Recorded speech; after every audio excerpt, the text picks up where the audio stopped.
I stumbled across the link on a Craigslist psych discussion forum. I wasn't looking for anything specific, just killing time scrolling through threads on lucid dreaming and conspiracies about subliminal messaging. And then I saw the post. Live feed, smiling man, watch if you dare. It had a single link, no description, and a sense of weirdness that kind of pulled me in, and against my better judgment, I clicked on it. The stream loaded quickly, revealing a man sitting in a plain wooden chair in the middle of an empty room, and the lighting was flat and harsh, giving the whole scene a very clinical vibe. He was staring directly at the camera, unblinking, with the kind of smile you'd expect from someone trying too hard in a family photo. It wasn't quite unsettling at first, it was just kind of strange, and I waited for him to do something. A wave, a twitch, a shift in his seat, anything. But he didn't. He just sat there, his wide eyes locked on the lens, his lips frozen in that eerie grin, and I checked the timestamp. It was live. I remember thinking, well, this is weird, while glancing at the chat window. It was empty, no viewers except for me, and curiosity kept me from watching. Now 5 minutes turned into 10, and then 20. He didn't move once. No blinking, no fidgeting, nothing. It was like he was frozen in time except for the faint rise and fall of his chest. The longer I stared, the more unnatural it felt, as if he were daring me to keep looking. And then suddenly, I heard a noise. At first, I thought it was my imagination, but it grew louder, a faint creak like footsteps on old wood. But the man didn't react. The sound got louder, footsteps echoing faintly in the stream, coming from somewhere out of view. A shadow flickered across the far wall of the room and my stomach tightened. Someone was there. Someone else. I leaned closer to the screen and my pulse was quickening. A figure appeared, blurry at first, and then cleared as they moved cautiously into the frame. It was a man, dressed in dark clothes, wearing a ski mask, and he was holding a sledgehammer. The intruder didn't seem to notice the live camera at first. He glanced around the room, gripping the hammer tightly, and then froze when his eyes landed on the smiling man. But that man, he didn't move an inch. His grin didn't falter and his gaze didn't shift. The intruder hesitated, his posture stiffening. He took a step closer, waved a hand in front of the smiling man's face. Nothing. And then he whispered something, low enough that I couldn't make it out. The smiling man stayed silent, and he didn't even blink. The intruder backed away slowly, muttering to himself, and then turned and bolted out of the frame. I heard the sound of a door slamming shut somewhere off-screen, and for a moment the room was quiet again, except for the faint hum of the camera. The man didn't so much as flinch. I closed the tab, but the image of his frozen, smiling face stayed with me long after. I never went back to that stream, but sometimes I wonder how many people have found it since, and who's really watching who.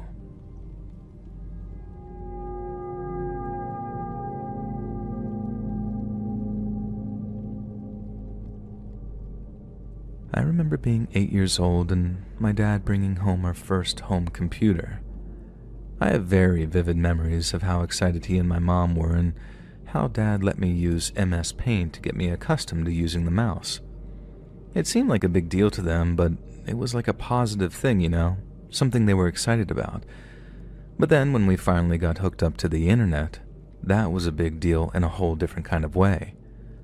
My dad treated the computer like it was a gift from the gods and the key to the 21st century, which I guess in many ways it was, kind of. But he treated the internet like it was a loaded gun. I later learned that an uncle had warned my mom about how the internet was full of very dark stuff that had warped my young mind. And while I'd say that that statement had a whiff of hyperbole about it, I can't say it's completely false either. Maybe 6 or 7 years later, when I was finally allowed to surf the internet unsupervised, I discovered a little website you may know as Craigslist. I'm sure like 90% of people know what Craigslist is, and if you don't, you better just Google it or something, but I wasn't revisiting the place for the sales or the personals. I was returning for all the weird info dumps and discussions taking place in the psych and religion sections of the discussion boards. And that's when I discovered the single most disturbing thing I had ever read online.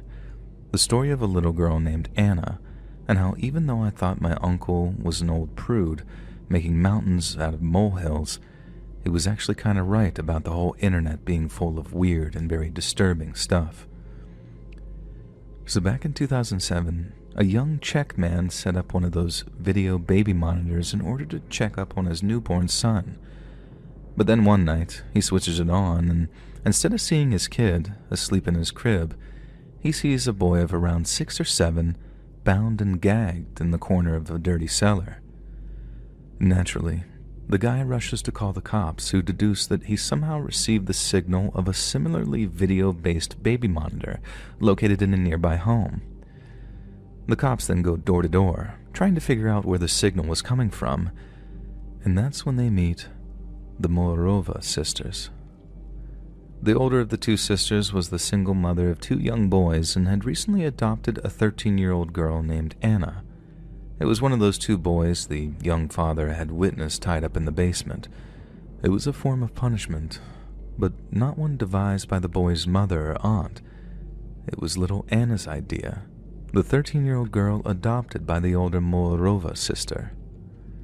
But Anna had not just been manipulating the sisters into brutally punishing the boy. She had been cutting off thin slices of his flesh and then feeding them to the unwitting sisters in their daily meals. And at first, the police believed Anna was just another victim of the sisters' abuse. Yet oddly, the girls didn't show any of the same signs of abuse that the boys had, be it burns, bruises, or scars. The 2 boys confirmed it too, only they were ever subjected to abuse and Anna remained untouched. Somehow, Anna had convinced the 2 boys that they deserved to be punished, which was why they never thought to fight back or otherwise defend themselves. The same was true for the 2 sisters. Somehow, Anna had convinced them that what they were doing was the right thing to do, and neither of them had a history of being abusive until little Anna had showed up on their doorstep. Little Anna was adopted, all right, but the Morova sisters hadn't visited an orphanage or contacted some kind of adoption agency. Little Anna had simply turned up on their doorstep one day and had never left. The cops do some digging on little Anna, trying to find out where she came from, then after months upon months of searching, this is what they discovered. 13-year-old Anna was not 13 years old. She wasn't even named Anna. She was actually in her early 30s. Her name was Barbara, and the only reason she could pass as a young girl was because she had some rare developmental disorder. The cops moved to arrest the woman only to find that she'd fled the country. But thanks to them being able to circulate recent photos of her, she was quickly tracked down and then brought back to the Czech Republic to face justice. It turns out she was in Poland, posing as a 14-year-old boy, and she'd already talked her way into the home of a young family who had, you guessed it, 2 young children. On the Craigslist discussion board, there were all kinds of rumors that Anna's birth parents were connected to some weird cult called the Grail Movement. But even as a teenager, I found the connection to be odd at best. The only thread that held them together was the idea that the movement's goal was to create a kind of meta-Christ, essentially a copy of Jesus with all the same preternatural powers. Supposedly, Anna was this meta-Christ, but then without the proper guidance, she turned rotten and used her powers for evil. The Grail movement was a real thing, and a serious enough movement that the National Socialists went after them after they annexed Austria. But I think people just wanted to tag the 2 subjects together to make the whole thing into some vast, creepy conspiracy, when to me, the whole thing is just scary enough on its own. These days, I think back on it, on what my uncle said about the internet being full of weird, creepy stuff, and I think he's partially right. But it's not the internet that's packed with all of those strange, frightening things. It's the world outside of our windows. Real life. The world and the people in it. Those are the really scary things. All websites like Craigslist do is kind of act like a window, which allows all of us to see it, truly.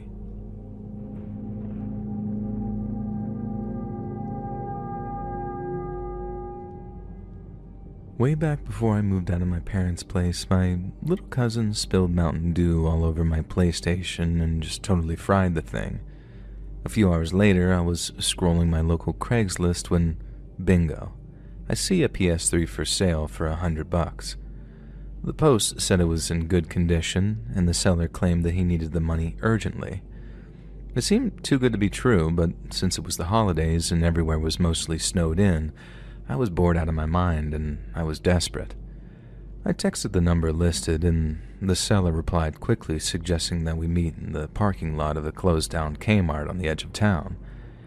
He insisted on cash and stressed the need for a quick transaction because he didn't want to be sitting in his car freezing his butt off. I felt uneasy. I told myself that I'd be careful. As long as I saw the PlayStation 3 before handing over the money, I figured I'd be fine. When I pulled into the lot, it was completely empty, aside from the dark car parked at the far end, and a man in a hoodie leaned against the driver's door. He raised a hand in acknowledgement as I approached, and then asked if I had the cash. His tone was casual, almost bored, so it didn't raise any red flags at all for me. I nodded, and then he motioned toward the backseat of his car, saying the PlayStation 3 was there and inviting me to check it out. I stepped out of my car, walked towards his, and then opened the back door. Inside was a box, but something was off. It wasn't sealed, and when I lifted the lid, it wasn't a PlayStation 3. Instead, it was an old, dusty console that looked like it hadn't worked in years. And before I could react, I sensed the guy stepping closer behind me. Then, out of nowhere, he pulls a gun from his waistband and tells me to hand over the cash, or I'm dead. The whole time his voice was low and controlled, and he didn't sound remotely nervous. But I felt like I was about to piss my pants as I reached for the envelope in my pocket. As I turned to hand it over, I caught sight of another person in the driver's seat of his car, crouched low and watching very intently. This wasn't just a bad deal. It was a straight-up setup. And when that hit me, it hit me like a punch in the face. I had this gut feeling that they weren't about to let me leave and that the guy's next command was going to be for me to get into his car. Instead of just handing over the money and staying put, I tossed the envelope into the car, then instinctually just bailed. I threw the cash in the hopes they'd be happy with their $100, but then, looking back on it, who robbed someone for just $100? They didn't want the money. They wanted me. And from what they did next, I'm not sure if they cared if I was dead or alive. The first gunshot cracked the air behind me, and then the asphalt kicked up near my feet. I didn't waste a second. I dove from my car, fumbling with my door handle until a second shot followed, louder and sharper and shattering my rear window. I finally got the door closed, started the engine, and then just stomped on the gas, tires screeching as I peeled out of the parking lot as fast as I could. My hands were shaking so bad I could barely hold the wheel.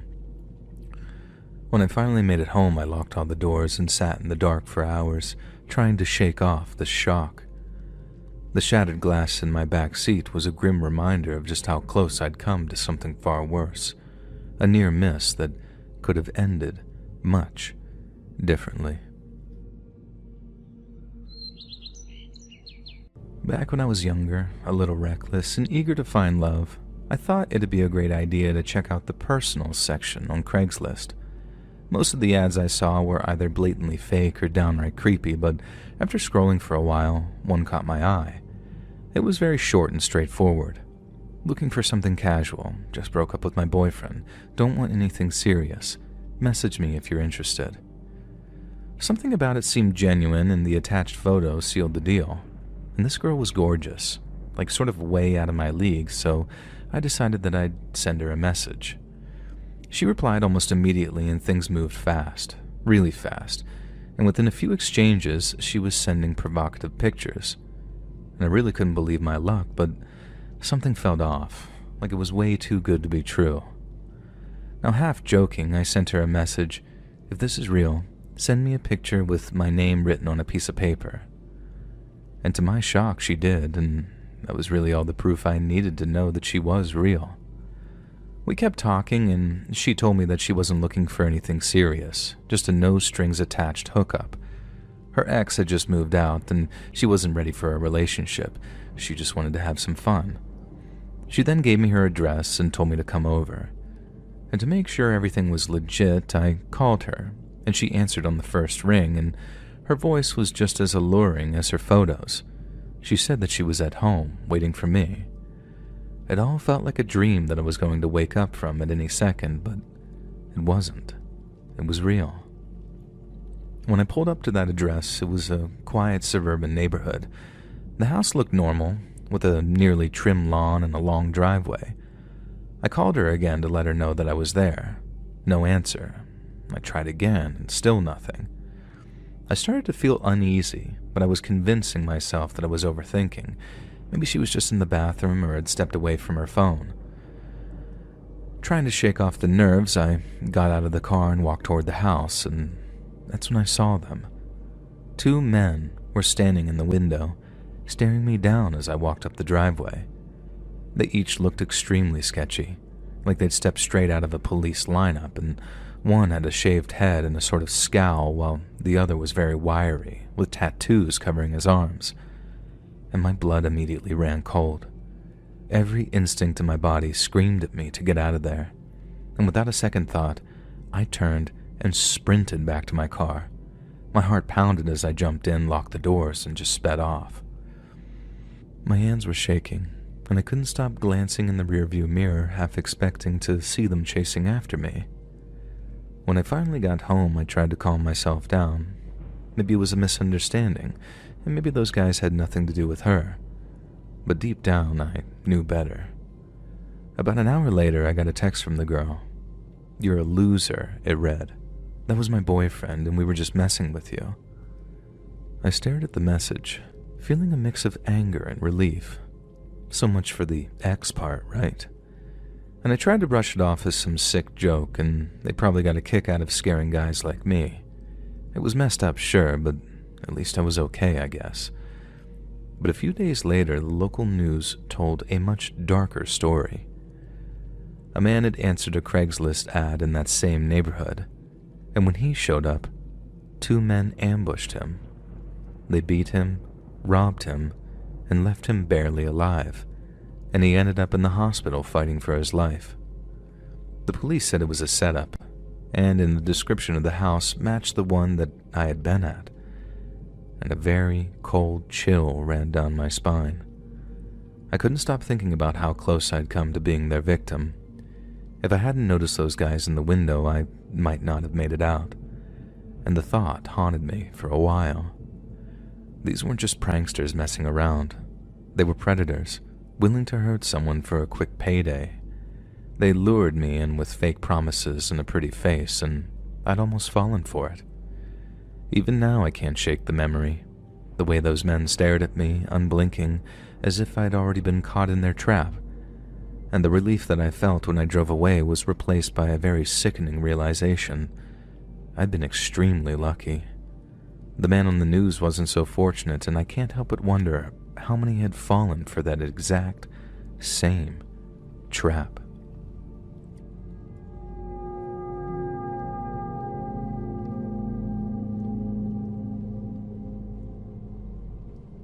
I met him through a Craigslist personals ad. His posts weren't anything fancy, just kind of awkward and sweet, and it said something like, "Looking for someone to grab a drink with, laugh a little, and see where it goes?" And it caught my attention because it felt real. And we started swapping emails, and he came off as funny and kind, maybe a little rough around the edges, but not really in a bad way. Then, after a week of chatting, we agreed to meet up in person. The bar was crowded, but we found a quiet corner to sit and talk, and right away, I noticed that he had this natural charm about him. He was funnier and way more engaging in person than I expected. He made me laugh, and the way he listened and responded made it feel like he'd be a great listener and maybe at some point in the future, a very attentive boyfriend. And as the night went on, he suggested heading to a nearby pool hall so we could continue enjoying one another's company. And I thought, why not? I had driven, so I offered to take him there. At the pool hall, we played a few games and the conversation kept flowing. He'd made me laugh, so much so that I almost forgot that we'd only just met. And then suddenly, His phone buzzed on the table and he looked at the screen and his face sort of dropped and then everything changed. "I need to tell you something," he said. And I froze, not really sure what was coming. "I'm a convicted felon, and I just got out of prison." And my mind started spinning. I didn't even have time to process that before he said, "And I have a girlfriend. I live with her, but it's not serious.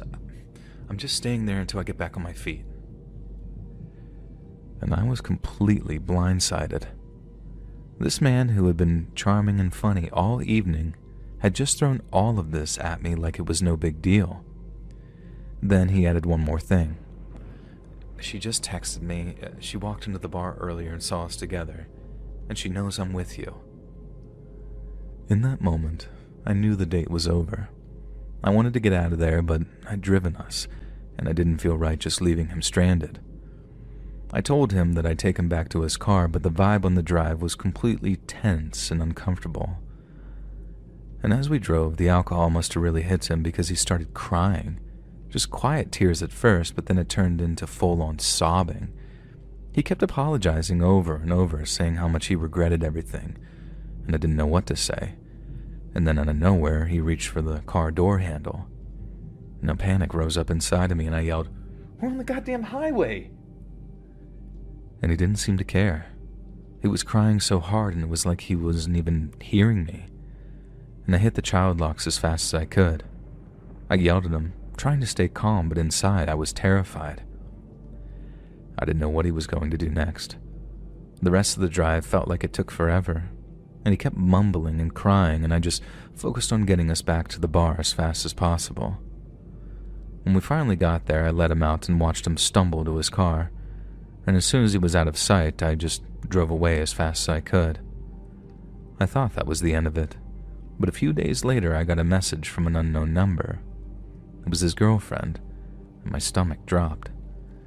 She sent pictures of her face, bruised and swollen with a split lip, and she told me he'd beaten her up after our date. She'd confronted him about seeing me, and that's how he reacted, and I felt sick. This man who had made me laugh and seemed so sweet at first was a violent monster. I couldn't believe that I'd spent an entire evening with him, laughing and having fun, all while being completely unaware of what he was capable of. His soon-to-be ex-girlfriend and I started talking more and more after that, and she told me all about the things he'd done to her, and it was horrifying. Then not long after, she left him for good, and we actually became friends. It's strange how something so terrible can lead to something good, but I guess that's life. And that night changed me. I learned to trust my gut and pay attention to those red flags. If something feels off, it probably is. And looking back, I can't believe how close I came to being another one of his victims, and it serves as a reminder to be careful and to never underestimate what someone is capable of.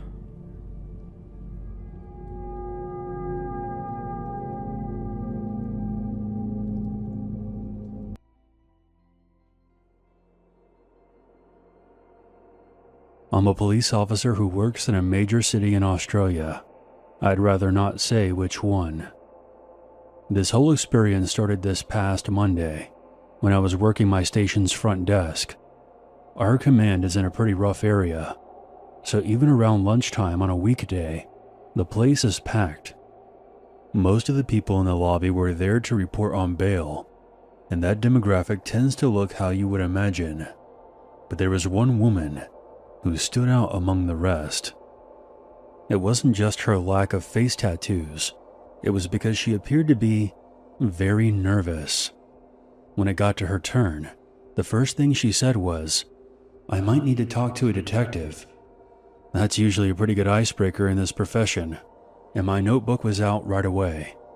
I explained that she could talk to me first, and that I would see what I could do. Cops over here are a bit less jumpy about people pulling black objects out of their bags than they are in the States. Let's not get political, I'm just stating facts. However, I was still surprised when the woman pulled out a VHS tape from her bag and slid it underneath the glass. It took a few minutes for me to get the full story out of her, because she seemed to go back and forth between being utterly horrified, then embarrassed, and kept apologizing for wasting police resources on what she said was probably nothing.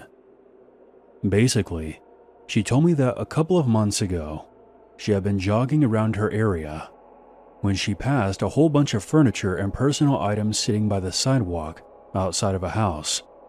Judging by how much stuff there was, she assumed it was actually there waiting for a disposal company, and she decided to pick through it and saw a box with a VCR in it.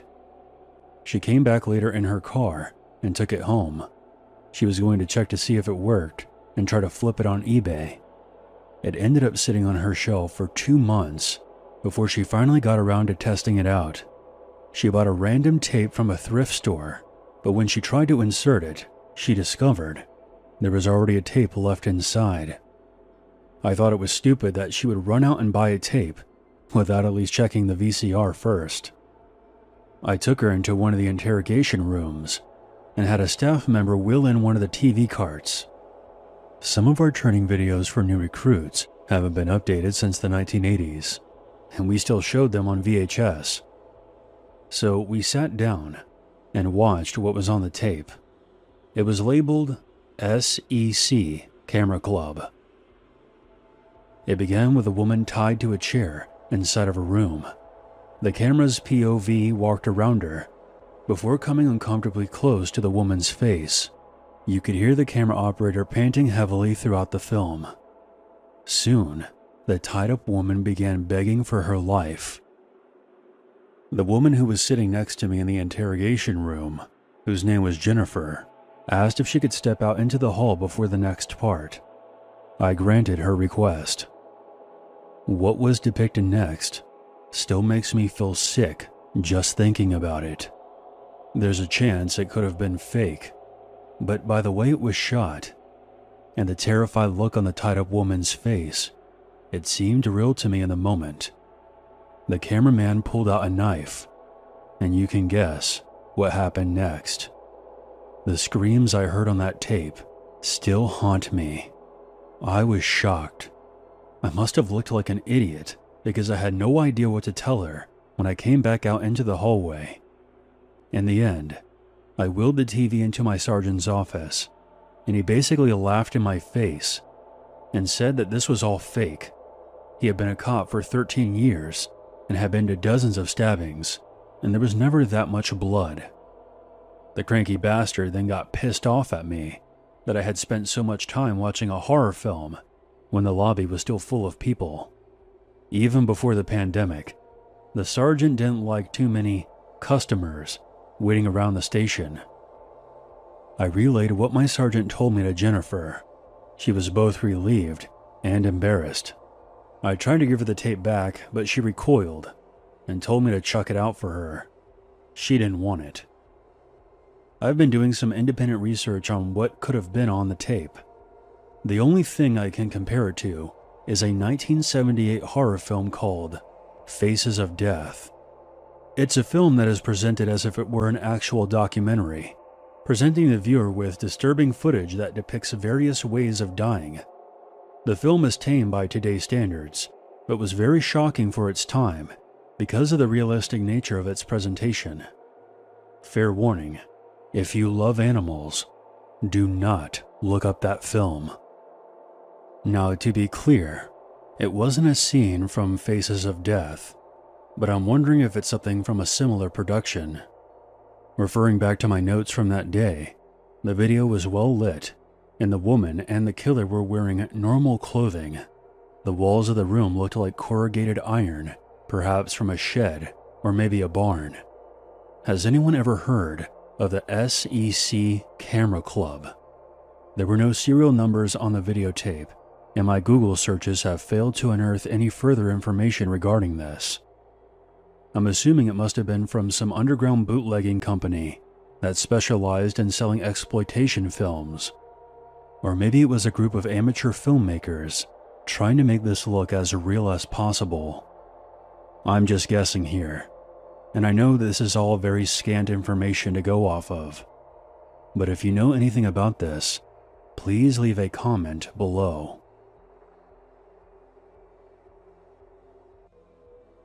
I'm 19, and I live on a farm in a rural area with just my mom and older sister. There are no houses around us, just long stretches of fields and open land. Usually I go out back and do most of the work around the farm myself, while my mother handles the business side of things. My sister works in the city and has an office job. She usually gets home pretty late. One night I was outside fixing the porch light when my sister pulls into the driveway. Going by how late it was and the fact that she looked exhausted, I figured that she had had a tough day at work. But when I went inside the house, I found her talking to Mom in a low, hushed tone. I asked what happened, and my sister explained to me that there was a car following her on her way back home. This car had apparently been following her all week. She said that they would usually tailgate her for a short while and then turn away, but this time, they were tailing her almost the entire way. She took a bunch of wrong turns to lose them, which is why she was so late that night. My mom advised her to inform the police, and I supported that. My sister is capable and all, but she's also too friendly sometimes, and has frequently found herself in situations with creepy individuals. All of her ex-boyfriends have turned out to be assholes or stalkers. She's just too trusting of people at times. Unfortunately, she forgot to copy down the license plate number of the car, so she just gave the police a description of it. It was a light blue sedan, one of the older models. They told her to call it in if she noticed the car again, and that was all that could be done for now. A couple of days went by, and nothing happened.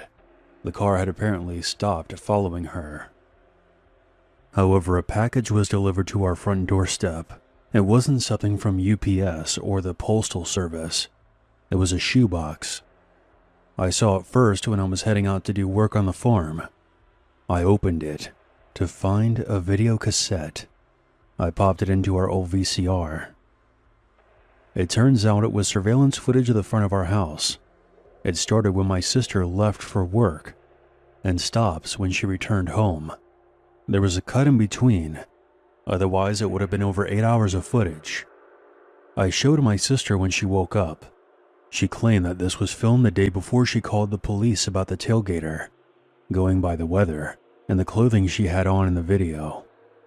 Obviously, we were all freaked out. She and my mom stayed inside, while I went out to check out the spot where the video had been recorded from. The vantage point was pretty far away from my house. I could only make a guess that it was from somewhere by the edge of the front pasture, but there was no trace of a camera or tripod. Since it was raining the day this video was recorded, any markings in the dirt or footprints had been washed away. We contacted the police again, and they asked her to bring in the tape. They said they couldn't do anything because there was no direct threat, only an implied one, and we also couldn't prove that it had been recorded on our property. The person who sent in this tape was clearly doing it to taunt us. As of the writing of this story, another tape showed up on our doorstep yesterday, depicting the same thing.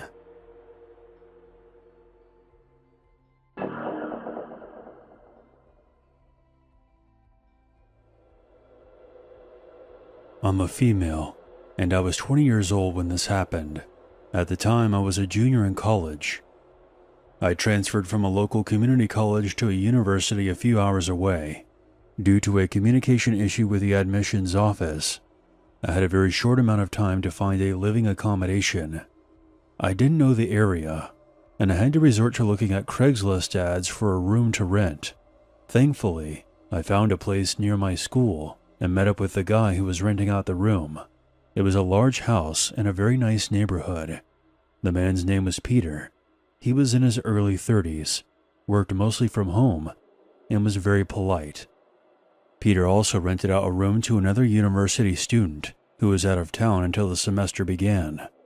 When I eventually met the other roommate, he was mostly quiet and kept to himself for the most part. For my first week, I was completely alone in the house. Peter was out of town on a business trip, and the roommate had not returned from his parents' place yet. Not gonna lie, being alone in the house was a bit eerie. It was so large and mostly unfurnished. Aside from a couch and a television set in the living room, there was a locked upstairs level that you could only access from an outdoor staircase that was directly outside of my bedroom. The house seemed to have several additions, so the layout was a bit odd. My bedroom was very spacious and had visible wiring throughout the room. The closet had a broken door that was propped up to the side. Peter told me that the previous owners had used it as an office. I checked out the wiring because it gave me a bad feeling, but I didn't find anything suspicious about them, mostly because I had no idea what to look for. Once Peter returned, I noticed a few odd things about him.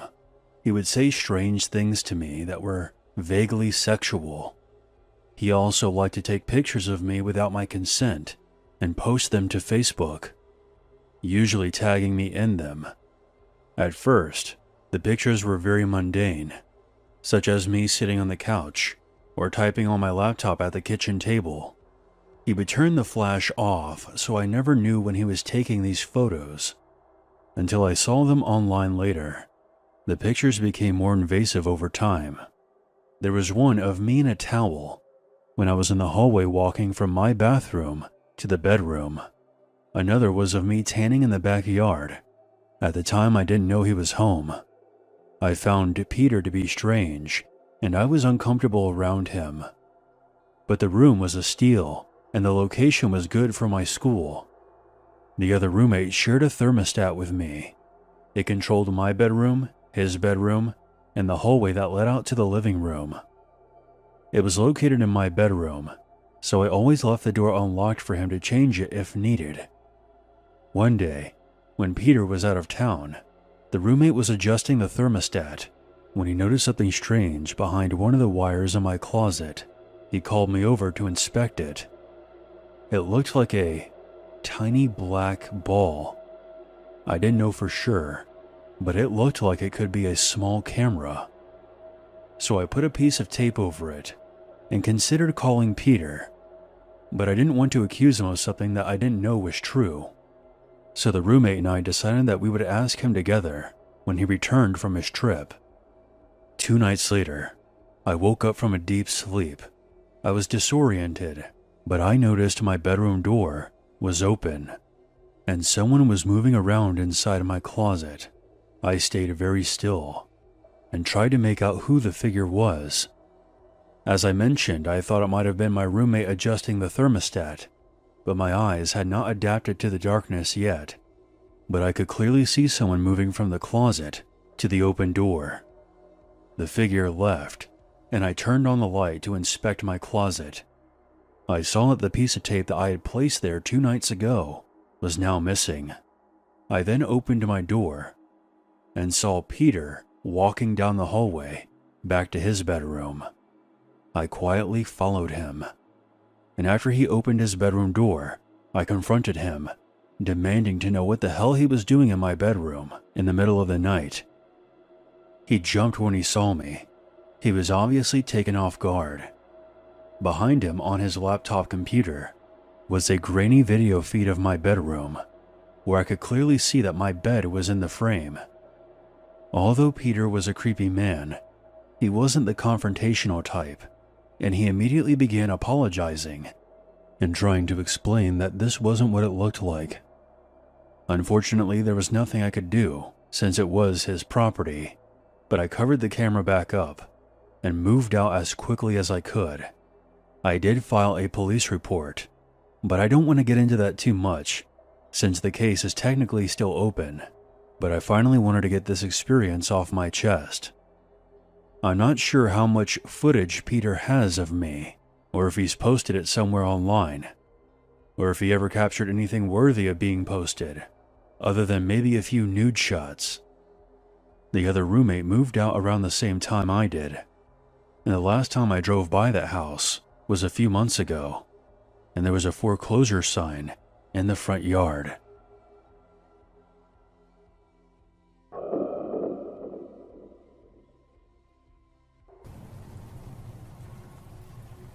This happened just last summer. I live by myself in what I would describe as a typical apartment. I have one bedroom, a bathroom, kitchen, and living room pretty much. It's inside of a building in a fairly large apartment complex. So one night, I worked sort of late into the night at my job. I was really tired from the long day and pretty much just arrived home, took a quick shower, and went to bed. That was around midnight. However, I woke up at roughly 4 o'clock in the morning. Obviously, I wanted to get more sleep, but I was wide awake. I was also very thirsty and felt dehydrated. Sometimes, mostly in the summer, I wake up in the night because of dehydration, and obviously on this night I had worked late and not been able to drink as much. Then usually I drink some water and feel better immediately and then go right back to sleep. But some of the times when I wake up, I'm wide awake and can't go back to sleep right away, and this was one of those times. So what I usually do when that happens is get up and go into the living room and watch TV until I get sleepy again. That might be 15 or 30 minutes usually. So that was what I did on this night. I got out of bed, drank some water, immediately felt better, and then sat on the couch and turned on the TV. My couch is to the right of the front door to the apartment, about 20 feet away. I remember that when I sat down, I glanced over and happened to notice that my door was actually unlocked. I realized that I somehow had forgotten to lock it. Normally, I always remember, but I guess I forget sometimes. I went over and locked the door and then went back to the couch. I started watching TV and waited for myself to feel sleepy again. I was flipping around the channels for maybe 5 minutes when suddenly I heard a noise. Obviously, it was very quiet other than the noise from the TV, but the sound I heard was somebody trying to open the front door to my apartment. I really couldn't believe it, and I had no idea who it could be. I sat and listened, but didn't hear anything else. Then, after a moment, I got up and I walked over to the door. I looked out of the peephole, but nobody was there. Then I opened up my apartment door and looked into the hallway. That's when I saw him. There was a man wearing a hooded sweatshirt walking away from me down the hallway. He was mostly looking down at the ground, and then he went to another door and tried opening it, but this one was also locked. I watched him go to another door and try that one as well. Apparently, he hadn't noticed me opening the door. I didn't know who this guy was, but he was seemingly trying to get into any apartment. As he reached the end of the hallway, he suddenly looked behind him and then he saw me. When he did, I quickly closed the door. I was afraid that he would come back, but he didn't. Soon after, I went back to bed. I'm really glad that I woke up when I did that night and locked my door, or who knows what could have happened.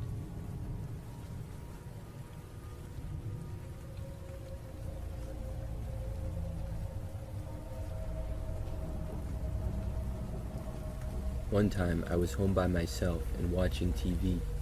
I was very relaxed, sitting on the couch in the living room and just enjoying a movie. The volume was kind of loud on the TV, and I was having some popcorn.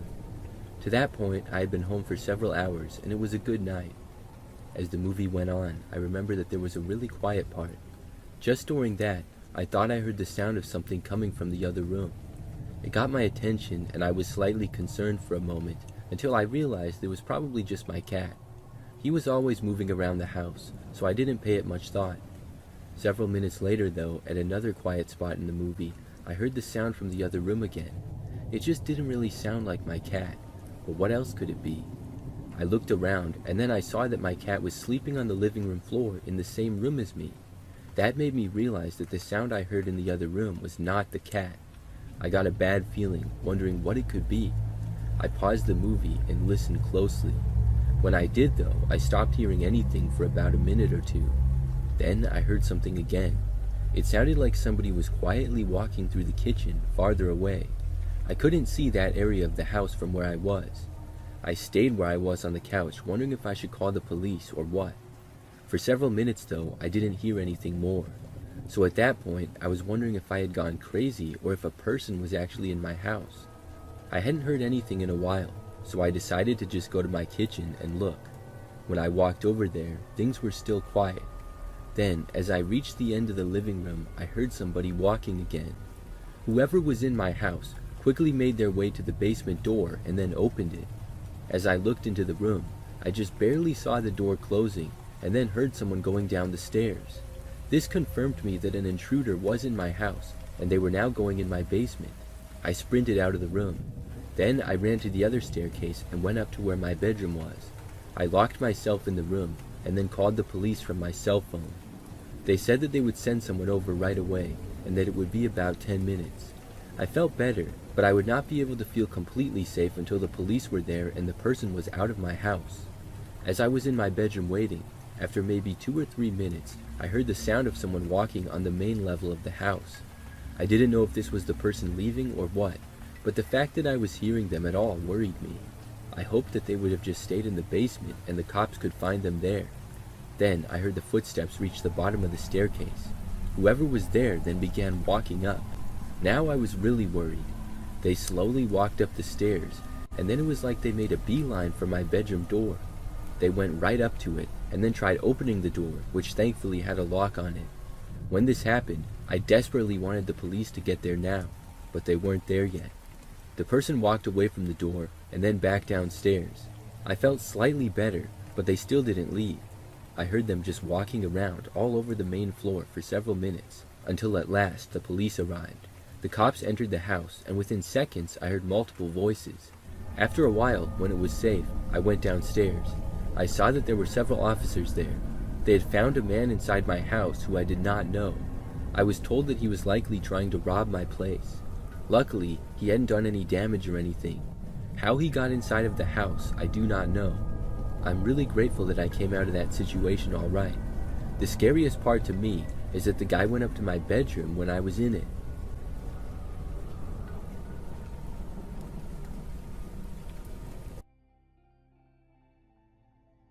A while ago, I got a job at a small hospital just out of town.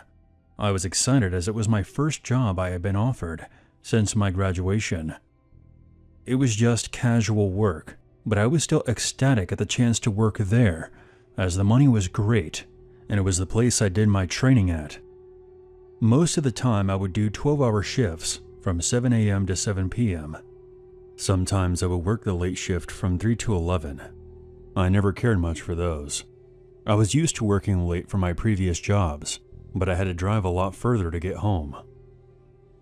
There was usually 4 nurses, 1 administrator, me, and the emergency doctor. That's it. Now, being in a small hospital like this one, you see some pretty strange things come in. Some people can't make it into the city, so we've had the emergency helicopter have to drop in every now and again. I've seen some pretty horrific things, like whole families dying from accidents on curved country roads. I've even had people bring in animals in desperation, as there was no veterinarian nearby that was open. This one particular night, around 10 p.m., I was sitting and talking with one of my nurses about a patient's chart, but I was mostly just wasting time until I got off at 11. The hospital was very quiet. I had only checked in 6 patients up to that point. I then heard a strange noise by the entrance. I then saw a man making his way toward us. He looked pretty normal, but he had on a long coat, which was strange as it was the middle of the summer, and even though it was dark, it was still very warm out. The nurse beside me let out a long sigh and got up to use the restroom, leaving me to deal with our new arrival. As he drew closer, the strange sound got louder, and something caught the light. He was dragging something behind him, but I couldn't make out what it was, although I assumed it was metal from the scraping sound it was making. It sent a shiver up my spine. He stopped at the desk, and I could see his eyes were wide, his pupils big, his face was pale, and it looked like he hadn't slept in a while. I had seen this look many times before, and immediately associated it with someone who was under the influence of something. He leaned on the desk and ran his fingers through his hair, pulling at it and grinding his teeth. When people like this come in, they are usually looking for drugs. Most of the time they will complain about migraines or fibromyalgia, anything we can't prove to the contrary. I processed him as usual and noticed he was becoming more and more irritable as time passed. Eventually, when I finished up, I pointed him toward the waiting area. He then asked how long it was going to be, Knowing that the on-call doctor had gone on a quick break, I estimated about half an hour. That's when his whole demeanor changed. The anger on his face was obvious as he stormed over to the waiting area, which is a room between the ER and the front desk. As he walked away, I caught a glimpse of what he was dragging behind him, and quickly came to the realization it was an axe. I panicked and almost called the code over the PA system, but I didn't want him to realize. I promptly called the police on my cell phone and ran down the hall to signal to the nurses we had an issue. The police would have to come from 2 towns over, which takes on average 20 minutes. Of course, as we were all pretty small girls, we didn't want to go near him. This man was tall and muscular. Even all of our forces combined, we wouldn't stand a chance. I calmly walked back to the front desk and paged the doctor, asking him to call me. I waited and waited, but I never got a response. I watched the man getting more agitated, and soon he began yelling and asking for help. I quickly hid from him. The other nurses and I devised a plan to lock him in the waiting area. The glass is reinforced and the doors are heavy, so it should have been able to hold him there until the police arrived. The plan went down without a hitch until the man realized what we had done. He started screaming and throwing chairs around the room. He then began using his axe on the door. We were all standing near the front desk and watching. I have never been so terrified in my life, and what made it even worse was the fact that he was making some headway on the door. It was around this time that the emergency doctor comes back from his break. He strolled through the front entrance, still sipping on a drink. When he saw all of us huddled by the front desk, he immediately took charge of the situation. After getting all the necessary information, he disappeared toward the back entrance, where the EMTs usually enter from. He then unlocked one of the waiting room doors, and then tackled the man when he wasn't looking. He bound the man's wrists together with cable ties and sat on his back until the police arrived. I was so grateful for having a young, physically fit doctor with us on that night. I bought him coffee every time our schedules crossed as a thank you, but I don't think that'll ever be enough. As this was the second incident I experienced while working the 3 to 11, I decided to never work late shifts again. I'm now on a Monday to Friday 9 to 5 schedule, and I feel much safer now. Last August, I was hospitalized in the voluntary psychiatric ward at the local hospital due to some major anxiety and depression issues I was having. It was unfortunately my second hospitalization, and this time I would have to have a roommate. No one knows why, but for some reason when the psychiatric unit was built, they decided to put in double rooms. Because of this, they would often have high-functioning patients share rooms. Since I was here about a month ago, when I showed up, the nurses all remembered me. Stays in the psychiatric unit average about 1 to 2 weeks. Because it's the voluntary unit, there's no actively psychotic or violent people here, usually. My roommate, Jane, seemed nice enough. She was an unassuming, petite woman. One thing she really enjoyed doing was sitting at her desk and work on crossword puzzles. In fact, that was the only thing she ever seemed to be doing. In the rooms, each patient gets a desk and a dresser, which are right next to each other. I was admitted to the hospital around 6 p.m. By 9:30, I had taken my medication and was doing some meditation before going to sleep. I was looking at this beautiful picture of a tree and fence that was mounted to the wall and focusing on it while slowing my breathing. That's when I saw that there was writing on it. I hadn't noticed it earlier. It was in pencil and was put into the picture with enough force to indent it. The writing said, "They are all liars.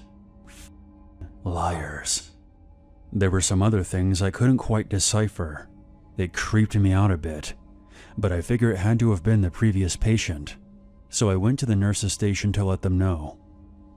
If you've ever been to a psychiatric ward, you'll know that most of the time, it's terribly boring. I spent most days walking around the unit. Some patients would actually count their laps. Apparently 30 laps equaled a mile. I also spent some time in the art room painting with a group. I began to notice that Jane never went to any of the groups. In fact, she never left the room. Then I realized that I had never seen her leaving the desk.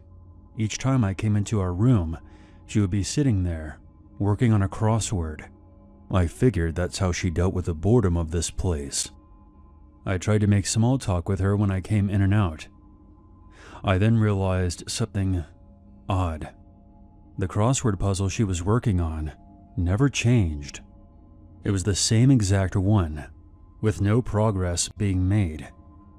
I would compare it to that scene from The Shining, where Mrs. Torrance discovers that all Jack had been writing for his screenplay was, "All work and no play makes Jack a dull boy." It's quite a chilling way to discover that someone has gone off the deep end. The second night I came back in around 10:30 to go to sleep.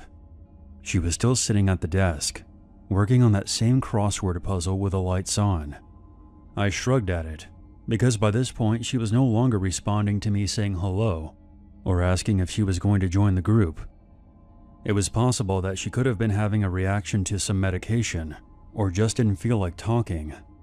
So I turned off all my lights and pulled my privacy curtain closed.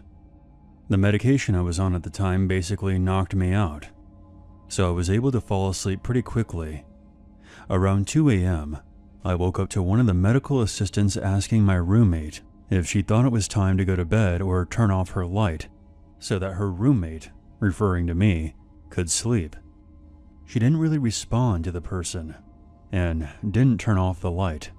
I ended up just rolling back over and going to sleep. At some point she had turned off the light and gone to bed, because I woke up sometime later in complete darkness. I was confused. The medications I was taking would usually make me sleep for 12 hours straight. I then realized I could hear someone talking. It was Jane. She kept repeating, "Jesse, help me. Jesse, help me." I responded with, "Jane, are you okay?" She didn't reply to me, but she kept saying it over and over again, so I thought she may have been talking in her sleep. Eventually I dozed off again, only to wake up again at some point later. She was saying the same thing, only louder this time. I knew that she wasn't talking in her sleep this time. I tried to get her to respond to me, but she never acknowledged that I was even there. She just kept raising her voice. "Jesse, help me. I need help, Jesse." I got up and went to go get the night nurse, whose name was Jessie. I told her that my roommate was calling for her.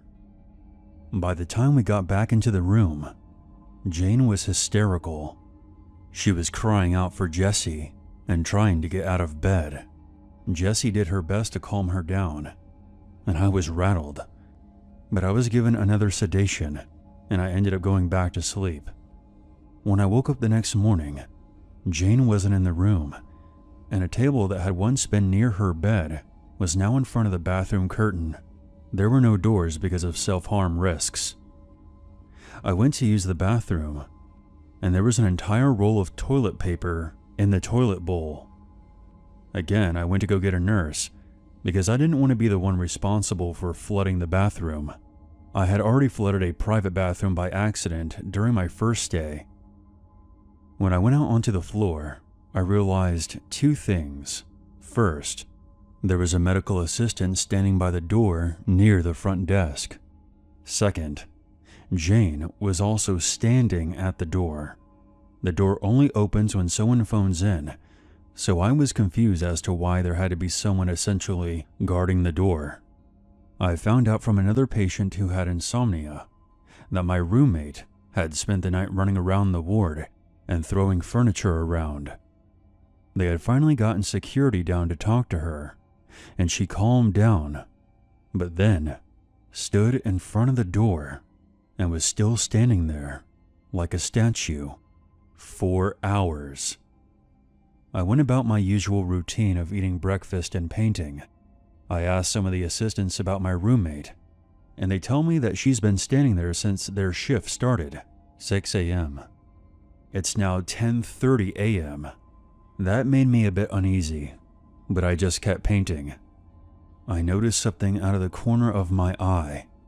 I look up and I see Jane outside of the room, staring in at me.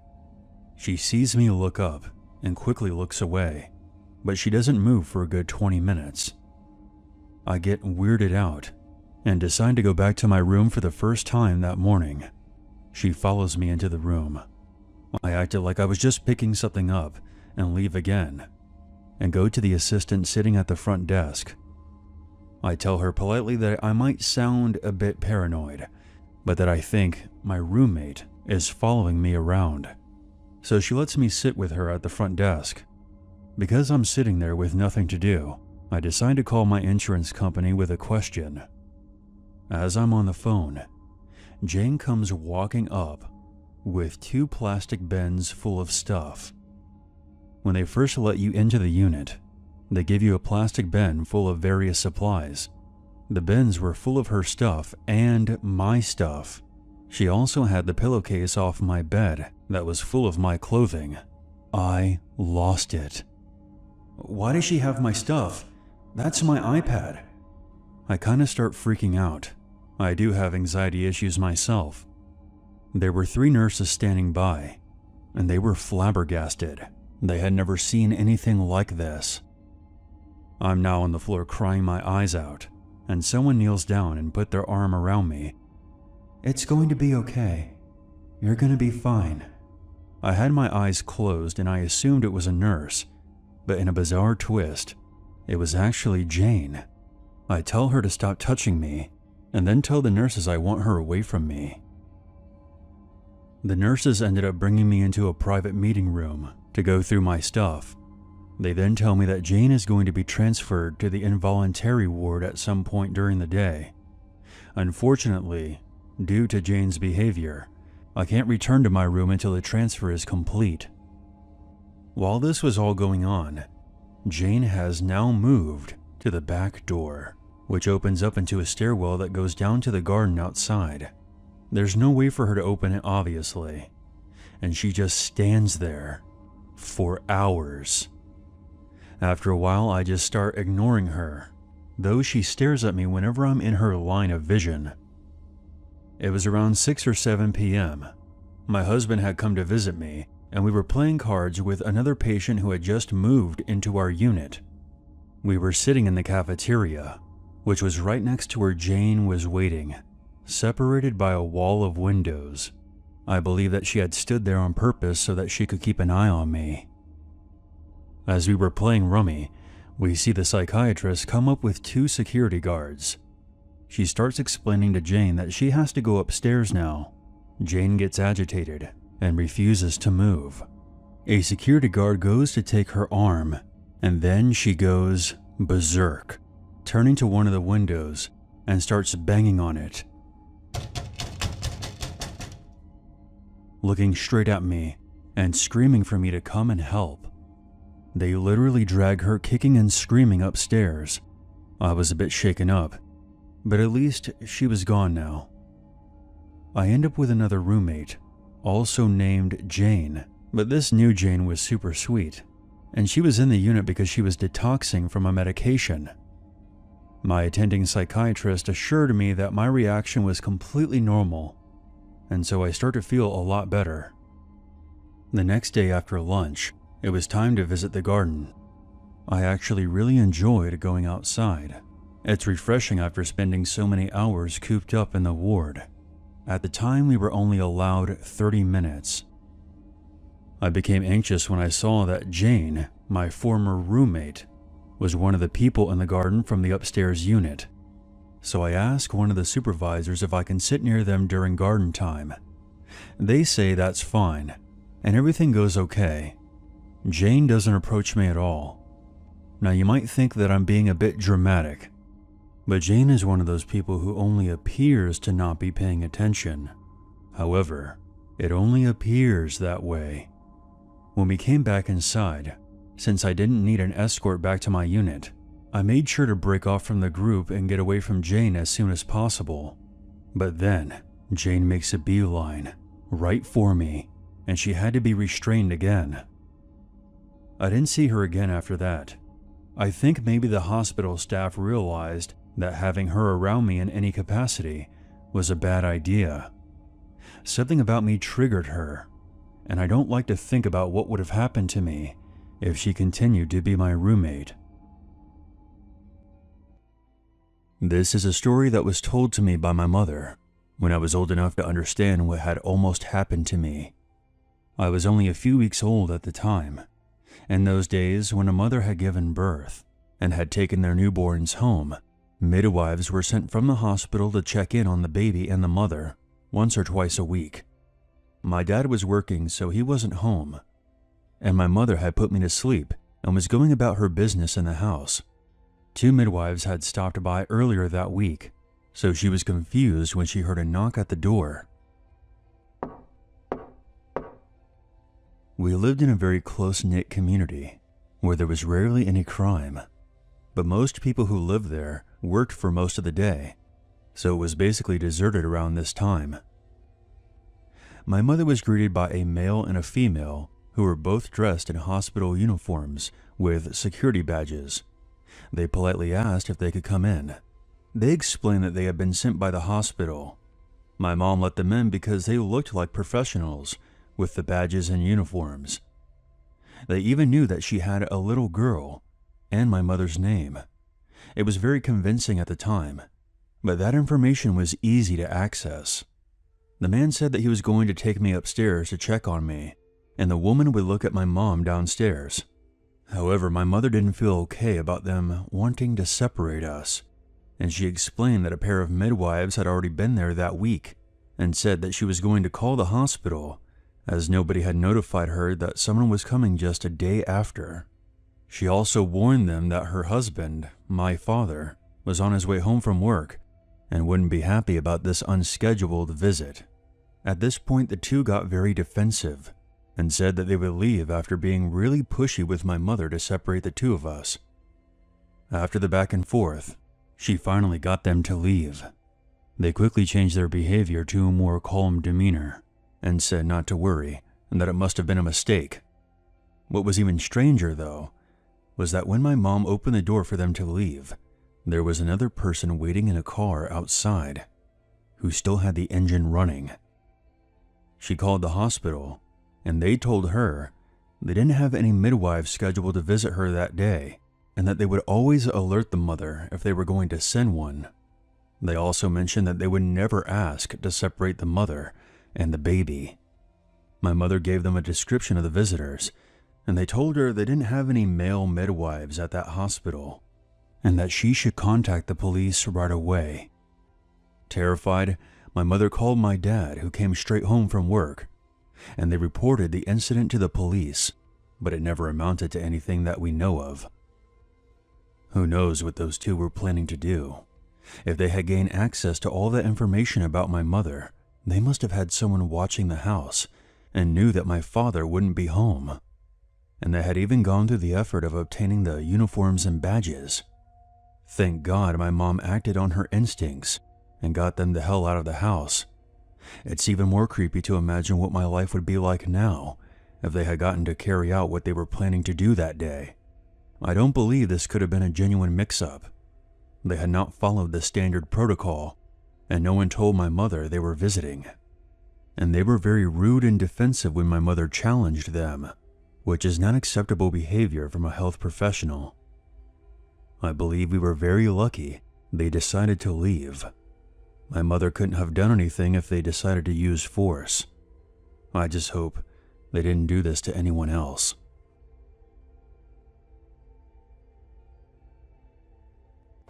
In autumn of 1995, when I was 5 years old, my parents moved us from suburban Dublin to a small town in a neighbouring county.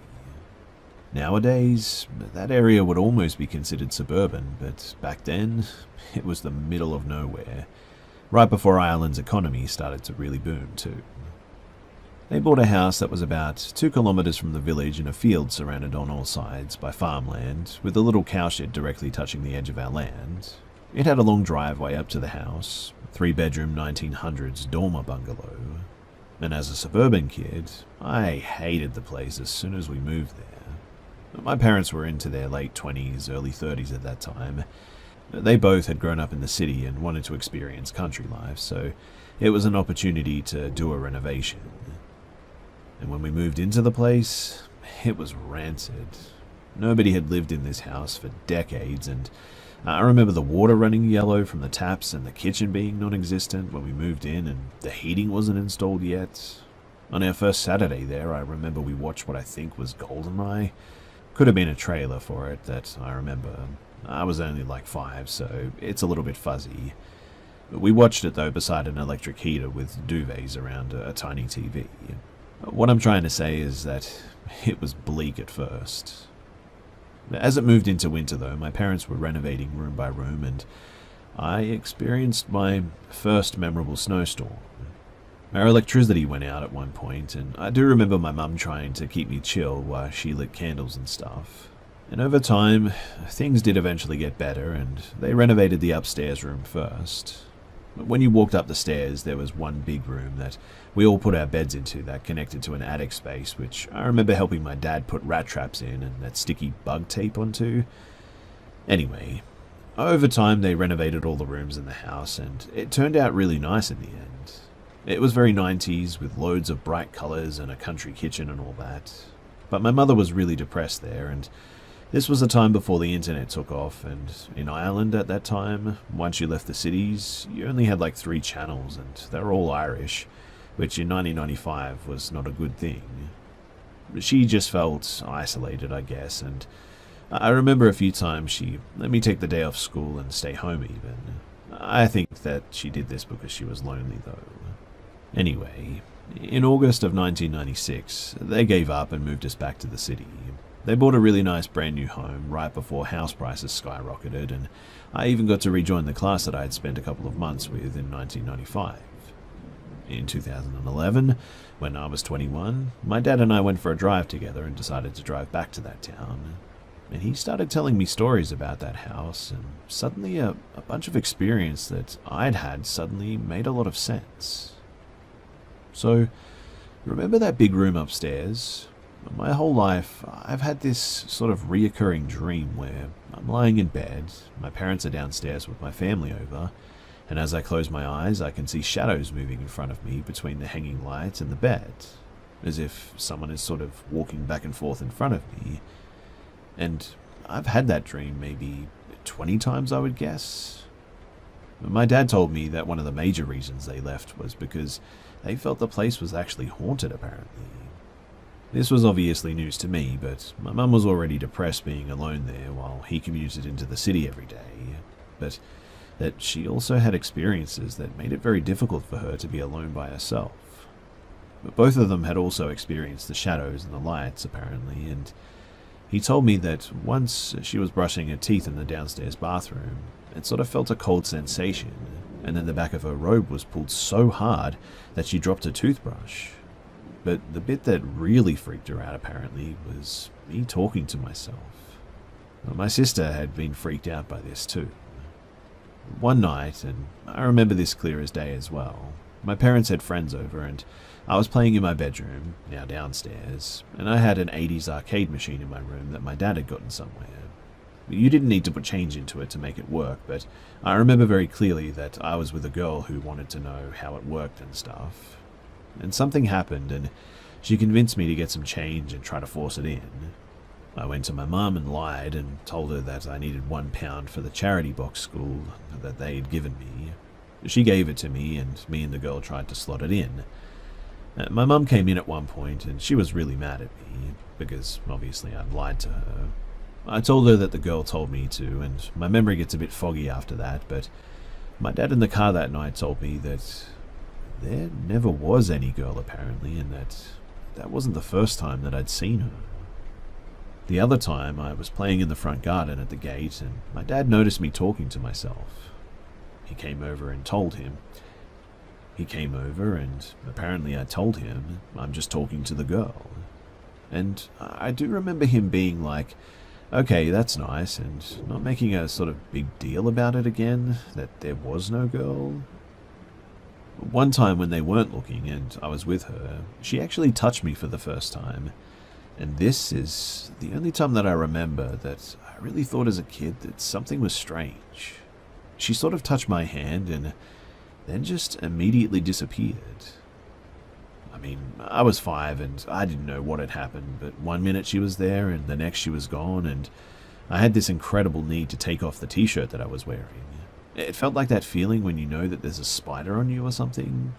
I ran up to the house though and into my room and pulled my clothes off, stomping on them. My mum noticed this too, but I really don't remember anything after that.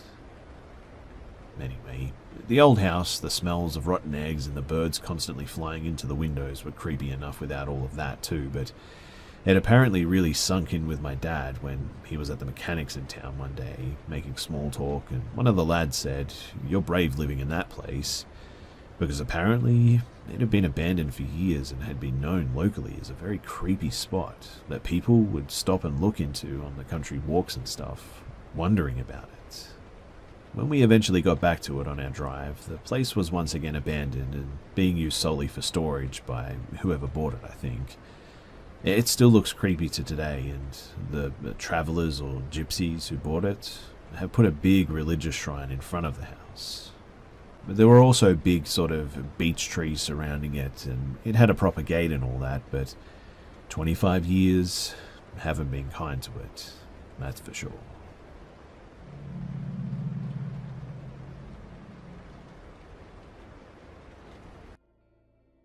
When my boyfriend and I were both still in college, we rented out an Airbnb in Las Vegas during the summer.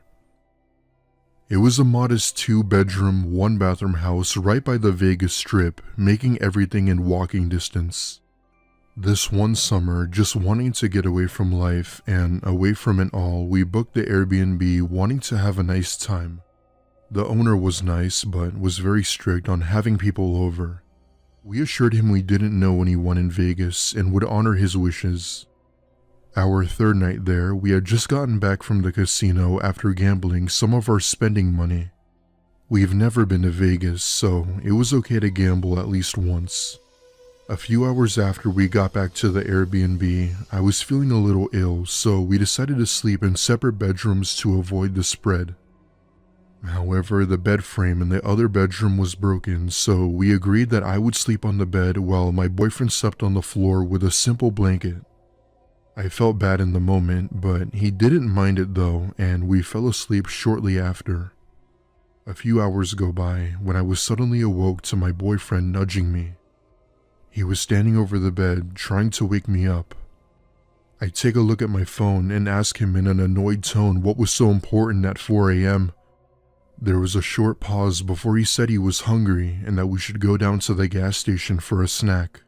I told him that if he was hungry that he could go himself and to let me sleep. This doesn't satisfy him though. He didn't want to go alone and insisted I go with him. This was weird as I had never seen him act like this before. There was something about his tone that was just off-putting. At least, that was my logic. After several attempts of getting me to come with him, I finally obliged and put on my sandals. We walk outside of the house and start heading towards the street when my boyfriend says, "Babe, I'm not actually hungry. I woke up in the middle of the night and looked under your bed. There's someone sleeping there." My heart sank as he said this, and I repeatedly asked him questions to make sure he wasn't playing some sick joke. By some stupid luck, the person didn't see my boyfriend as they were facing the other way. We called the police, and lo and behold, they came out of the Airbnb with a homeless-looking man in handcuffs. However, he didn't try to get away and sort of just let the police arrest him. Looking back, it seemed as if he were wasted or on drugs. We still aren't sure how the man managed to sneak in the house, as the owner claims he had security cameras and would have definitely seen him. This makes us believe that this man had been inside the house for quite some time, even before us. And that's a very scary thing to think.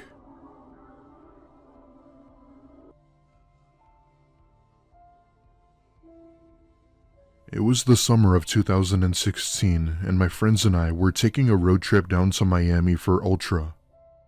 Ultra is a widely popular music festival around the world that was hosted once a year with many popular celebrities. If you're a big music fan, you know what I'm talking about. Anyway, my friends that I had gone with decided to get an Airbnb to stay in, as that would be the cheaper option than a hotel and was well within our budget.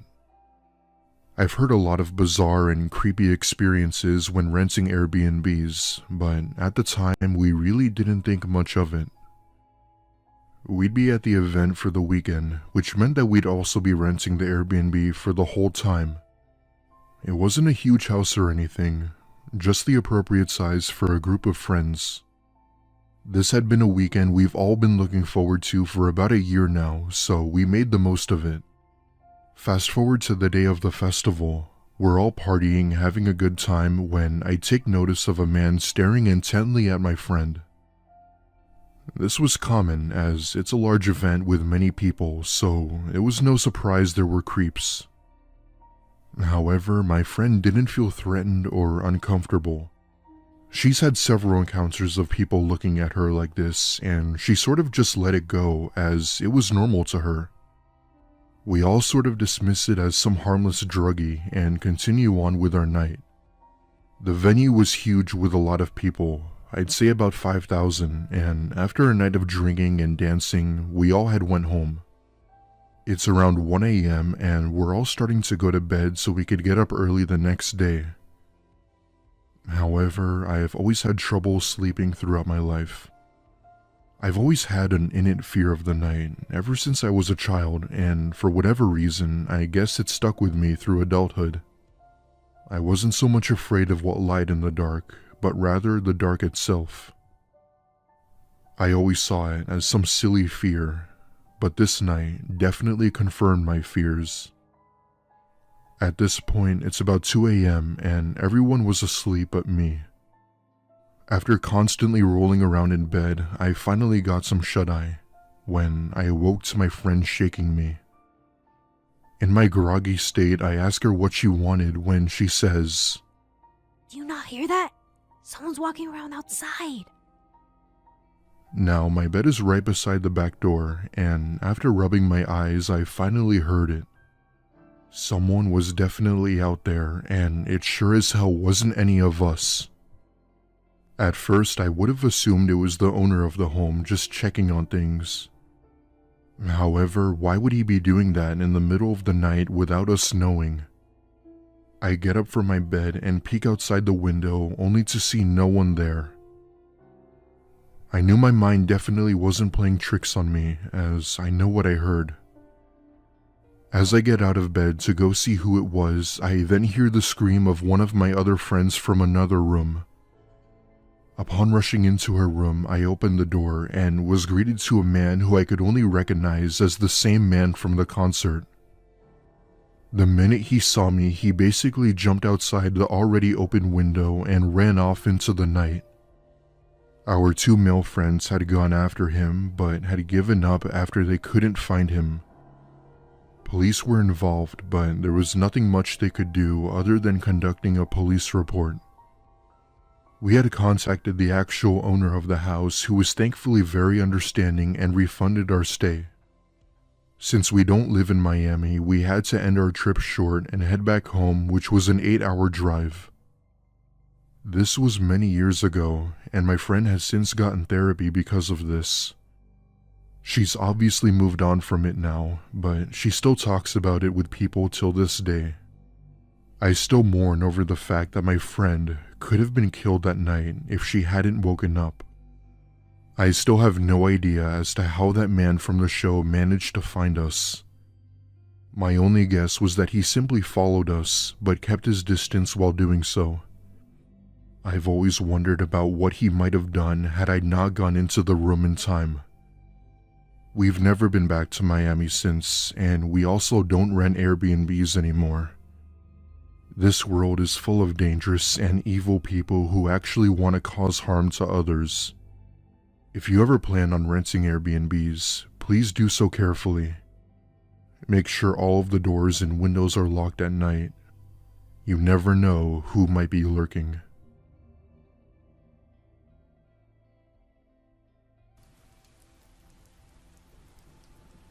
My brothers, my partner, my best friend and I all recently took a trip to Kansas City to go to the Orville Peck concert. We waited until the sort of last minute to reserve an Airbnb because we weren't all 100% sure who was all going. Nonetheless, we found one just outside of Kansas City in a suburb called Grandview at a pretty reasonable rate. The host's overall rating was good, and we didn't see anything out of the ordinary when reading the first few reviews, so we thought we had gotten a fairly good deal. We arrived in Grandview a little after 3 p.m., and our Airbnb was the bottom floor of the owner's home.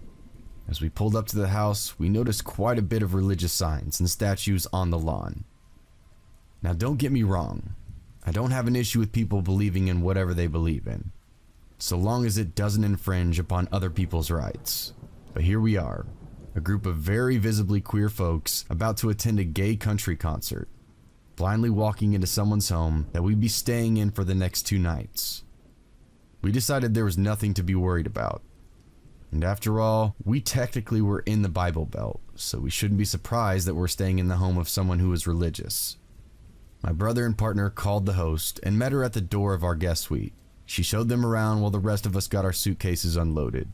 When they came back to meet us, they said that she was super nice. And again, our minds were eased. We decided to hang out, order food, and rest a little before we headed off for the concert that night. Our comfort did not last long though. While we were getting our suitcases unpacked, laying around in one of the bedrooms of our guest suite, my youngest brother was casually looking through the drawers of the dressers and side tables, as anyone would do. Most of what he found was normal. Extra bed sheets, pens, paper tablets, nothing really out of the ordinary. That is, until he came across something that would completely change our outlook on the trip itself. Inside the drawer was a Bible, not super weird considering where we were staying, but he was flipping through the pages of it. A small tinfoil packet fell out. Now, for those of you who don't know anything about drugs or what they look like, what fell out of that Bible rhymes with smack star Sarowin. That's right, not even 30 minutes into our stay, my youngest brother found hard drugs in the folds of a Bible. At this point, we weren't really sure what to do. We did not want to tell the host, and we most certainly did not want to call the cops. We contemplated about taking the packet and throwing it away at some random gas station. But ultimately, we decided to put it back where we found it and act like none of us had seen it. We got our food and started to get ready for the concert. While the rest of us got ready, my partner, who was not going to the concert, started reading through the household handbook. Everything seemed pretty standard except a few lines that read something like, "We will respect your privacy so long as you respect ours. We can be available as you need us to be. And if you're interested in speaking about the ministries of God, feel free to reach out." Again, I have nothing against people following the religions that they do, but that seemed like an awfully out of place thing to put in your house rules handbook for your guest suite. There were a few more books lying around that stuck out a little off base with titles like Teaching Men to Comprehend How Women Think and How Women Should Think. We ignored these things for the most part, aside from my partner who is now freaked out about being left alone at the suite while the rest of us went off to the concert. I told him it was just some Bible thumping and that he really didn't have anything to worry about. He's a worrywart though. So as soon as we left, he locked himself in the bedroom and started looking a little more into the books that we had found. He came to the realization that the books were associated with the group called International House of Prayer, a prominent religious cult founded in Kansas City, a majority of whose members live in the Grandview suburb, where we were staying. I could write a whole separate post about the beliefs of those members, but essentially, they are an evangelical Christian group that has a functioning 24/7 prayer room that has been going non-stop since 1999. It's all too much to go over here. We got back from the concert really late, and not to mention a couple of us were still heavily intoxicated from drinking. So he didn't mention much about it that night, but he was very quick to tell us about it the next morning. At this point, we thought, okay, these people are part of some weird church, whatever, it's fine. That explains some of the weird rules and books we had found. We left for the day to go hang out around the city. And when we got back to rest, my friend and partner started doing some more reading on the group. That is when they found out that we were actually staying in one of the prominent leaders' houses. We figured this out by cross-referencing the names of our hosts with the names of important members on the International House of Prayer University website. After this, we started to snoop a little more in our suite. We found large barrels of dried food, a jug of some liquid that we later found out is what they drink while they fast, and lots more teaching materials. Basically, it seemed like they were completely prepared for some sort of end times rapture. Eventually, we did go back and read more thoroughly through some of the reviews, and found a few that would have set off some red flags. For example, one of the reviews stated how the male owner brought out a gun in front of the people who were staying there. Yikes. Not to mention, if there was even a hint of a negative review left, the host would leave a snarky reply. Needless to say, we spent as much of our time as possible away from that Airbnb as we could for the remainder of our trip. And although we were never in any direct danger, we did feel very uncomfortable throughout the entire thing. I've gotten a lot of questions about the heroin. First off, I know that it doesn't come back up in our story, but ultimately, it was the catalyst to all the other weird stuff that we slowly uncovered. And I knew it was heroin because I've seen it before. I have family and friends that have used it, and it is also one of the first things to come up if you Google drugs in foil packet. I do not know if it was left there by a previous guest or if it was the owners. Either way, finding it in a Bible within our first hour of being there was off-putting to say the very least.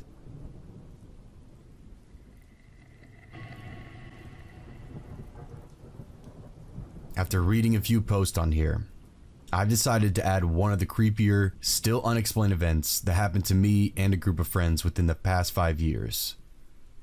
Thinking back on it, I still get this unnerved bad feeling that sort of lingers. Anyway, here goes. A group of friends and myself rented out a place on the week just for a fun-filled drunken weekend. We were all in our young to mid-20s, and it was supposed to be just for a big party. For the most part, that's exactly what it was. The Friday night and Saturday morning, we pretty much went all out, having a blast on the water, just doing fun, stupid stuff. Well, naturally, when Saturday afternoon rolled around, we were all so dead from going all out, we decided it would just be a night of no drinking, maybe a little weed smoking, and just have a chill evening and night.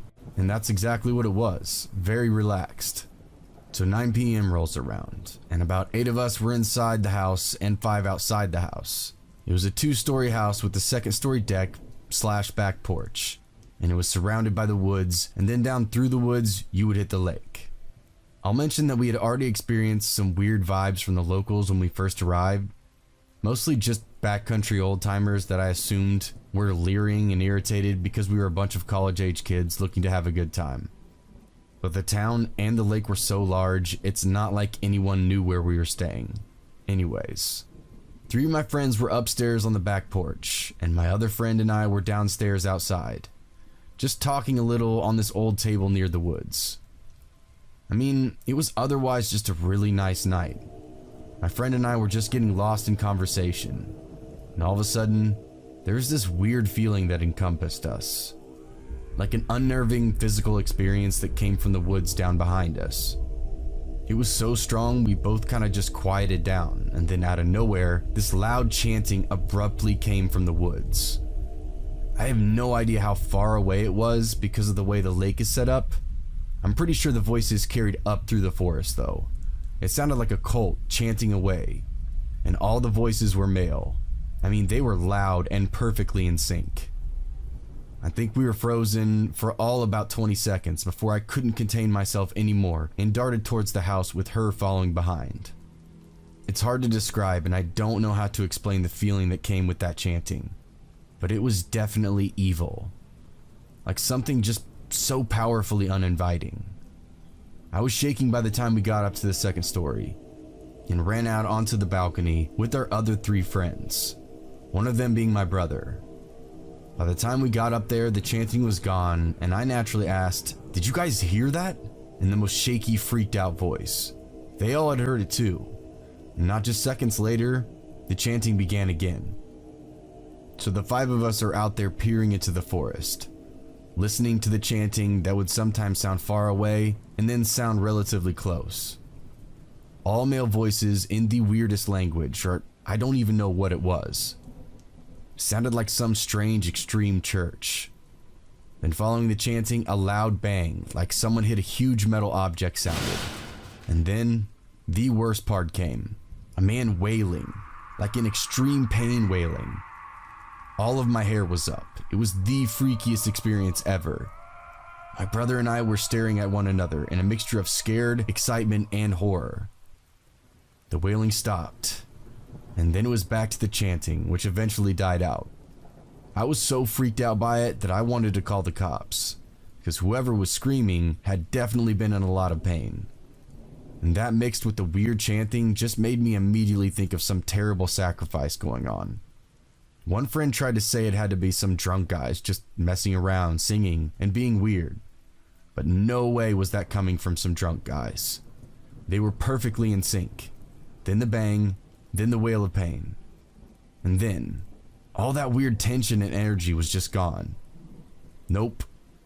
I didn't call the cops, and I wish I would have.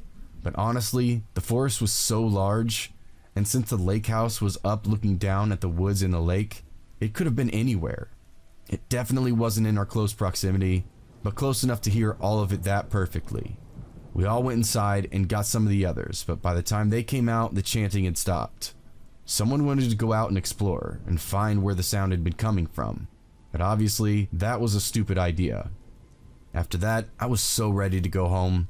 I can't explain the relief of driving away from there the next morning.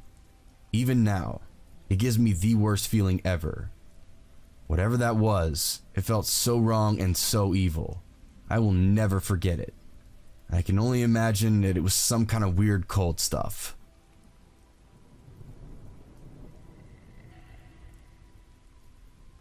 A story on here reminded me of the time some friends and I had stayed in what turned out to be the 3rd most shadiest hotel in Las Vegas, which for Las Vegas is definitely saying something. I also managed to inadvertently traumatize the entirety of my company, as I recounted what I considered to be just an amusing childhood story. The hotel itself was a bit of a nightmare, as everything was bolted down and none of the doors locked. But I digress. The story itself is about my family's run-in with Satanists on a trip to upstate New York. Though, the growing expressions of disbelief and horror on my companions' faces assured me that the story was not, as I had previously considered, funny per se.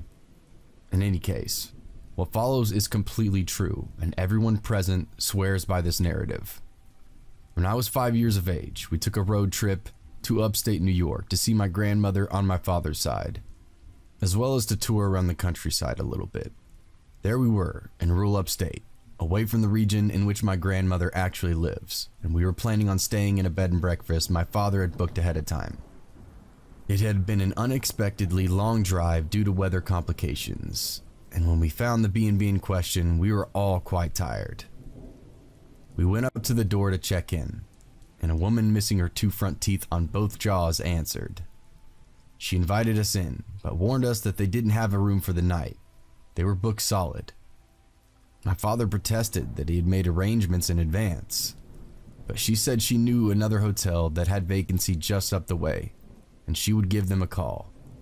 And she assured him that they would offer the same rates. But first, she insisted on showing my parents around, as her husband was an artist and she wanted to show them his studio and his quote-unquote famous artwork. We were all invited in, but after seeing the first few pieces of naked women missing their front teeth, bound, or being tortured in various ways, my parents opted to leave the kids outside with Grandma. Apparently most of the rooms were full to the ceiling with similarly foreboding images of dead or dying people, with the occasional sculpture of menacing animals. My parents were a bit creeped out, but just figured these people were a little eccentric, and they had dodged a bullet by ending up somewhere else. We all waited out back while the woman called her friend, beside a pit containing what could have been nothing other than an altar covered with pentagrams. My mother mentioned that it seemed strange that not only had they not met the husband, who was supposedly there somewhere, having toured the entire house, but there hadn't been a single sign of life or piece of luggage suggesting that anyone else was actually staying in any of these guest rooms in this supposedly fully booked B&B. A side note that's probably not worth mentioning, but I've found strange when my mother brought it up while telling me the story later, was that we stopped by a park to stretch our legs at some point before proceeding to the next place.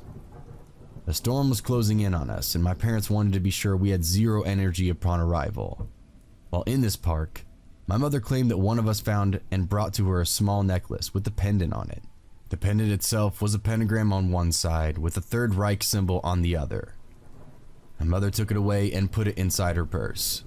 We arrived at the next bed and breakfast to be greeted by a different woman, also suspiciously missing her 2 front teeth, upper and lower. It was about this time that my grandmother mentioned that she had read a lot of articles recently about tourists being killed by some cult of Satanists or some such in this area. Great. She tended to tell a lot of tall tales, so I think my parents kind of rolled their eyes and dismissed it. But they made a point to mention it later. The storm was now upon us, and we were all exhausted. And there was nowhere else to stay that we could find anywhere near there. My dad decided we would make do with whatever they had to offer. What they had to offer was a slightly renovated barn. During the bustle of moving our luggage in, the woman kept inviting my brother and I into the house, saying she had some sweets, and wouldn't we like to meet her kitties? She made it clear, however, that my parents were not welcome into the house because it was too messy, and she would be embarrassed. We were then herded away into the barn and told not to talk to the lady. Once inside, my father, who was by this time a bit creeped out, went about checking the beds and securing the one-room barn unit. The windows had no coverings whatsoever, and the doors had no locks. We placed pillows from the couches in the window frames, and my dad grabbed a dresser against one wall to block the door. When he went to move the dresser, he discovered it was on wheels, which were completely silent. He also noticed that the wall behind it moved a little when he shifted the dresser. When he scrutinized the wall, he found a seam. He pushed on the wall and it gave way, 2 invisible doors opening outwards into the night. And just outside was a dark-colored van which had been backed up to the opening. Livid, my dad went about rearranging all the furniture in the room, stacking the heaviest against the outward swinging doors, and moving the mobile dresser with various loud objects behind it against the main door. When he had completed this, we all started to settle down. This was around 11 p.m. The woman brought us freshly baked blueberry muffins. Now, as I mentioned before, I don't remember much of this trip, but this is one element I have a vivid recollection of. With the inclement weather and the rush to find a place to stay, complemented by the lack of restaurants in the area, we hadn't had what one might consider a proper meal. When you're 5, dinner is very important. The muffins were fresh baked and smelled heavenly, and I wanted one more than anything else in the world. However, presuming, and probably correctly, that they were poisoned or something was seriously wrong about them, since this entire thing was beginning to feel like a horror movie. My mother absolutely forbid us from even going near them. She put them on a high shelf and sent us to bed. I was so angry. I went to bed hungry and irritable. Only 2 things happened that night that I can recall. My parents slept very lightly, when at all, as you can imagine. They claimed they kept hearing talking outside. My sister woke all of us up with a blood-curdling scream around 1 a.m. for reasons unknown. She was usually a very quiet baby. When my parents got up and milled about for an hour trying to get her back to bed, my mom noticed something on the wall as she was walking her around and called my father over. What I would later learn was the picture hanging to one side of that door that during the daylight seemed to be logs in a recently extinguished fire pit in a tranquil forest scene, but by night was unmistakably burning corpses with a hooded smoky figure looming over them. We got up the next morning, packed up early, and waited for the lady to get up so we could pay and leave. While my parents were packing the bags, the woman came around back and gave my brother and I small wooden cats carved into the form of napkin holders, each a different color, and she had written little notes on. As my father was paying after loading us into the car, my mom began kicking gravel around the dirt absentmindedly. The woman came over to say goodbye and waved to us with her gapped grin, and my mother noticed that she was trying to discreetly recover the tiles that she was uncovered under the gravel. Before driving off, my mother got back out of the car and uncovered one of the tiles, and she claimed it was the same pentagram with the Third Reich symbol within it that she had seen a similar version of in that park, prompting her to notice, as we drove away, that the necklace was no longer in her purse. The likelihood of it simply falling out of the purse pocket she had placed it in was, as she put it, quite unlikely. People listening to this story seemed appalled at the fact that I still have that little wooden cat that the nice lady had given me, sitting in my bedroom. I know this all sounds very strange, but I can only assure you that it matches well with my memory of the events. And all the adults who were there tell the same story. Personally, I'm glad it's just a weird story we look back on with confusion, and that nothing stranger actually happened that night. Update. According to my mom, whom I spoke with today, it was near Millbrook, and one was a farm and the other was an old mill. I actually found the website for the B&B. It's still running, but with different owners. I don't know that I should post a link, however. They seemed like nice people who have improved it quite a lot.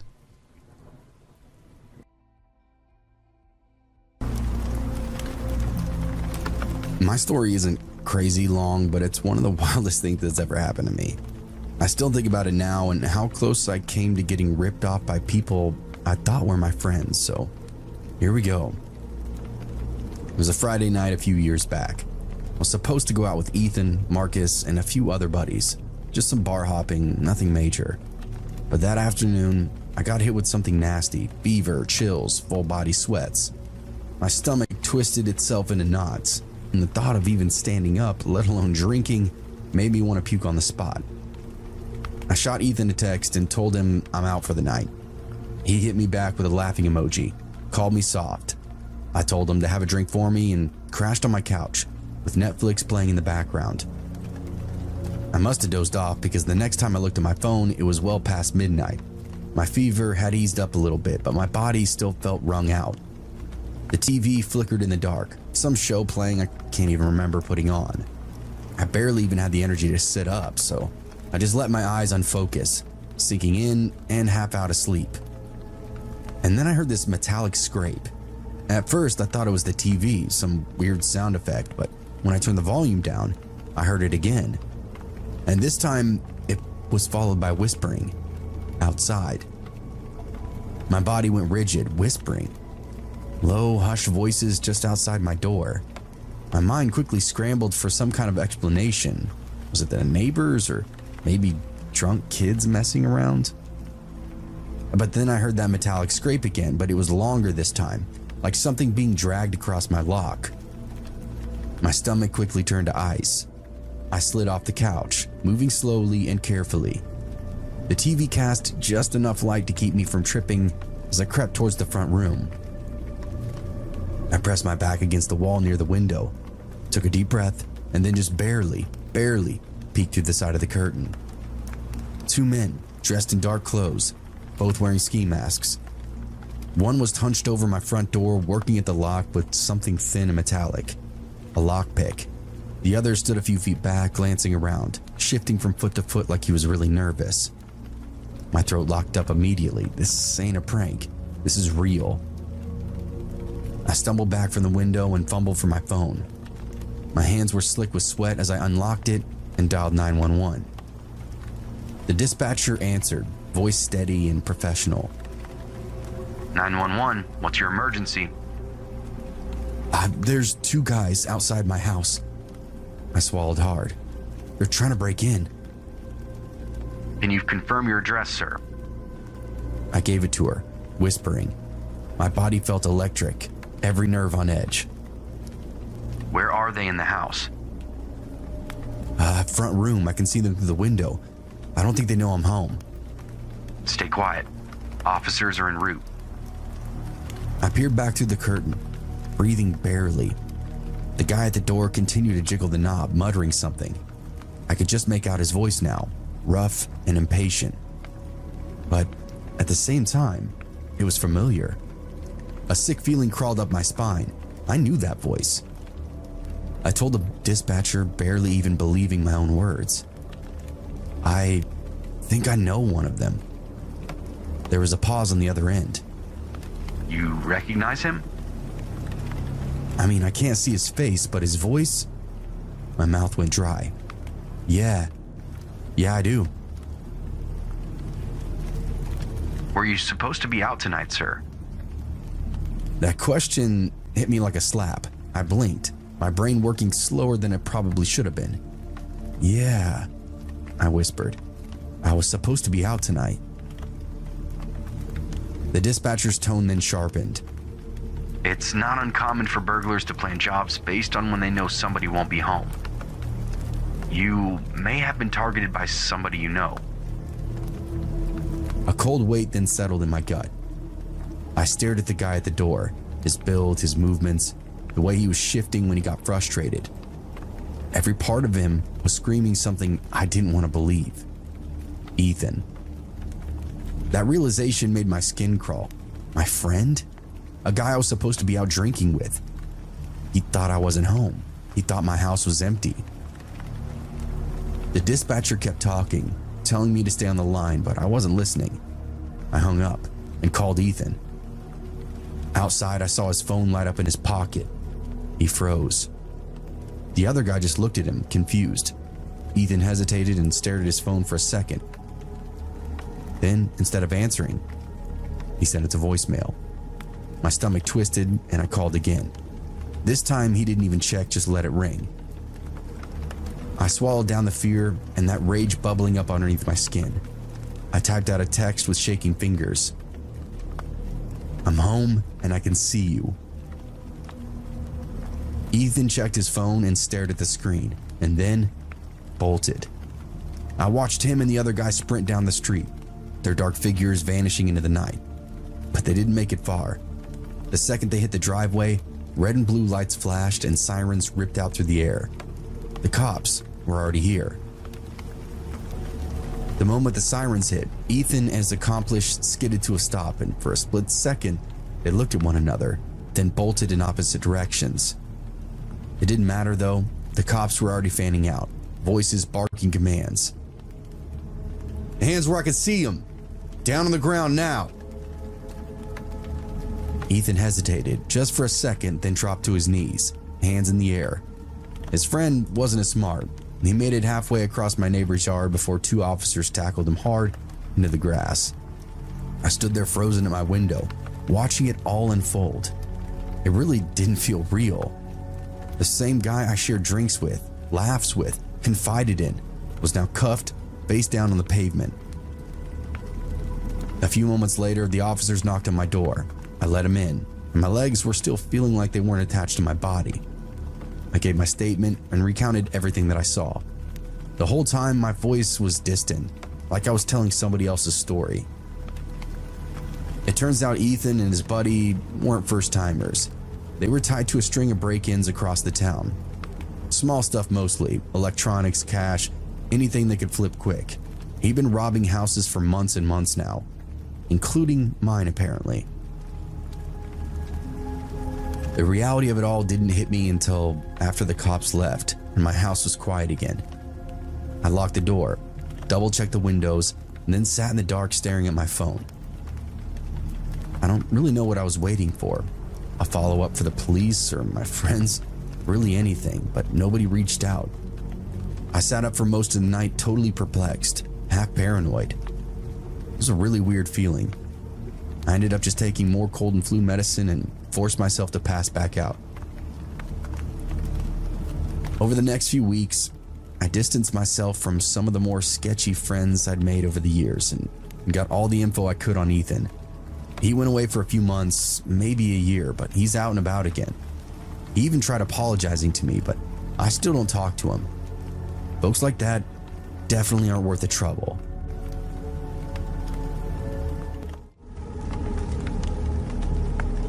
I didn't think twice about that night when it started. It was just one of those evenings, that same routine that I'd done 100 times before. I got off work early, one of those rare miracles that really didn't happen very often, but I didn't question it. Picked up Darcy from the babysitter, buckled her up into the car seat while she babbled along about the cool stuff that she did that day. The usual. The house was dark when I got home, the late autumn chill creeping in.